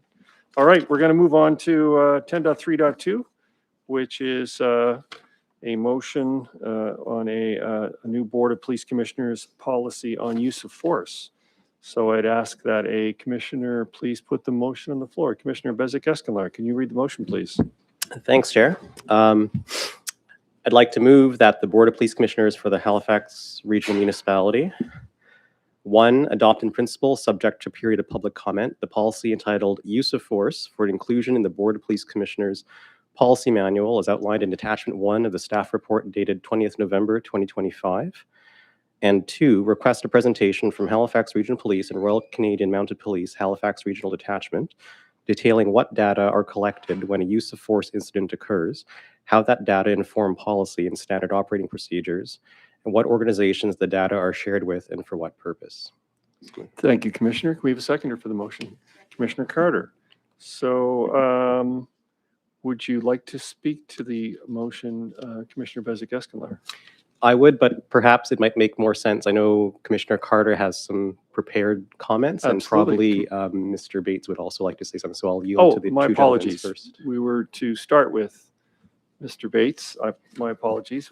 Didn't have it in my notes, but would you like to start to introduce, provide some further clarity as to what the approach is here and how it's consistent with other policy work that we've done? Yes, absolutely. Thank you, Chair. Josh Bates, Policing Policy Strategist. It's always great to go last on the agenda. So speaking of going last, this is the last policy for the board's consideration related to the independent review into the August 18th, 2021 encampment evictions. In addition to the independent review, the Mass Casualty Commission and the Defund Report both recommended reviewing policies related to use of force. So this work is backed by several reports. The proposed policy would also build on the Department of Justice's standard policing standard on use of force, which was issued last year. And also the Canadian Association of Chiefs of Police has a national use of force framework, which outlines a process by which an officer assesses, plans, and responds to situations that threaten public safety. The proposed policy references this framework and was prepared in collaboration with Commissioners Carter and Bezic-Escalard. So thank you for your insight and your support throughout this process. Section 25 of the Criminal Code provides officers with the ability to use force under certain conditions in the lawful execution of their duties, which is one of the key elements that separates sworn officers from other members of society. Providing broad oversight of this use of force speaks to several important functions under the Police Act, including maintaining adequate, effective, and efficient policing, and ensuring that policing is delivered in a manner that is consistent with community needs, values, and expectations. So the proposed policy before you today attempts to perform these functions by providing direction to the chief to produce a use of force policy that aligns with the Canadian Association of Chiefs of Police National Use of Force framework, is in compliance with the legal framework for police use of force, emphasizes de-escalation, including that the goal is not to use force and that force should only be used as a last resort. And these principles, again, are in line with recommendations contained in the Independent Review and Mass Casualty Commission. Includes a duty to intervene to stop any appropriate force used by colleagues and to report when this occurs. Addresses the use of force in several important contexts, such as vascular neck restraints, conducted energy weapons, and canine units. Ensures that force is generally only applied using approved methods, equipment, and weapons for which proper training has been obtained. Outlines training requirements, which shall include special consideration for vulnerable populations and references techniques that are not endorsed by HRP. Includes a plan to ensure the subject's well-being after a use of force option is deployed, and also outlines reporting requirements for the chief. So while the policy would not apply to the HRD, which is guided by national policies and procedures, the policy does request that the HRD to adhere to the reporting requirements outlined in the proposed policy. And on that note, as we heard, the second recommendation that's on the floor requests a presentation from HRP and HRD on use of force data collection. And this presentation may be used to inform board direction to enhance data reporting requirements before the policy is formally adopted. And with that, I'd be happy to take any questions. Thank you. Before we do the questions, Commissioner Carter, did you want to make some comments about the motion as well? Sure, I'll be very brief because of the time. There's additional things. Josh covered the main points, the main reasons for us reviewing this policy and creating the policy. But there was additional things that we looked at and understood, just so that everyone understands that we looked at things deeper than what Josh had spoken about there, but those are the main ones for sure. There's things like the criminal code, obviously, and other laws that apply. There's the fact that occupational health and safety laws also apply somewhat in here. Although on these calls, police do not have the right to refuse work because of a dangerous situation, but there's other ways around that, obviously. The fact that you can, we took into account the fact that you cannot always mitigate the risk, which is also under OH&S. We understand the challenges with new tech and things like body cams, drones coming in, because these challenges require changes in policy. So we addressed that. The public requests certain things, and in use of force. Then there is we understand the probability that a rapid move from a complying person to violence can be in seconds. So we took that into account as well. The fact that some cases, there is no time to de-escalate. For example, in modern policing today, more officers are being killed in ambushes, and there is zero time to de-escalate in those situations. We took that into account as well when we're looking at this. We understand that verbal intervention takes time, which is de-escalation tactics, and time is always not in your favor in policing. We've also understood that and took that into account. Verbal communication requires skills such as listening as well as communicating in the other direction. And it's also, we also took into account with that there are other factors at these scenes like crowds, people videoing, agitators. We also took that into account when we were addressing this. We were thinking of those things as well. We understand that de-escalation is not simple, that it's very complex. The effects of on officers, if they're sued or charged in either of those courts, is very negative for the officers. And the previous speaker deals with some of that stuff, how you would deal with that, and you have many things in place for that. Financial costs to the officer, municipality, the police agencies, if there was any legal proceedings. We took that into account. We considered the negative impact when force is used and it damages public trust. And that tends to be more in marginalized communities. And we also recognized and understand that police are not experts in psychology and mental health and other things, but are often forced into being the triage in those events. So we understand that too. It's very difficult. And we took that into account. We considered that the triage requires deliberate practice and experience. So experienced officers and people who practice these skills tend to do better under pressure and make better decisions. And this WCB claims, we took that into account too, because we realized that in any use of force confrontation with police, the officers do get injured. It could be bruising, scrapes, whatever, but there are injuries. And then there's the psychological injuries too. So we took all of those things into account above and beyond what Josh pointed out. And we just wanted to let you know that we were considering a lot of things there. So thank you. Thank you, Commissioner. Commissioner Bezic-Escalard, did you have any additional comments you'd like to add? Sure thing. Thanks, Chair. Thanks, Josh, and thanks, Commissioner Carter, for summarizing all. I'll just say, like, to echo in summary, in crafting this policy, and thanks to the Chair for flagging it as well for something that needed attention for this round. In crafting this policy, we want to make sure that this is truly a balanced and realistic framework, recognizing that there are situations that we precisely train, trust, and depend on the police to be the frontline response to situations where force may have to be used, and that is inherent to policing. And as the chief said, it's a human endeavor. It's a caring profession. The risk of physical and moral and psychological injury to both police and to the public is what we're trying to reduce here. So ensuring that each use of force option is always adherent to law, consistent with protecting community safety, minimizing injury, and on bottom line, promoting public trust in and upholding the honor of our police services is what we're aiming for here. I do have some comments about the second point on data, and I think this is where the presentation from both of the organizations will be very helpful in helping us understand what is feasible and what is reasonable. So there are some baseline data requirements in the Nova Scotia Police Standards, and the draft policy that we've proposed here essentially mirrors that. So as a bare minimum, the data reporting is what is expected under the Nova Scotia Police Standards.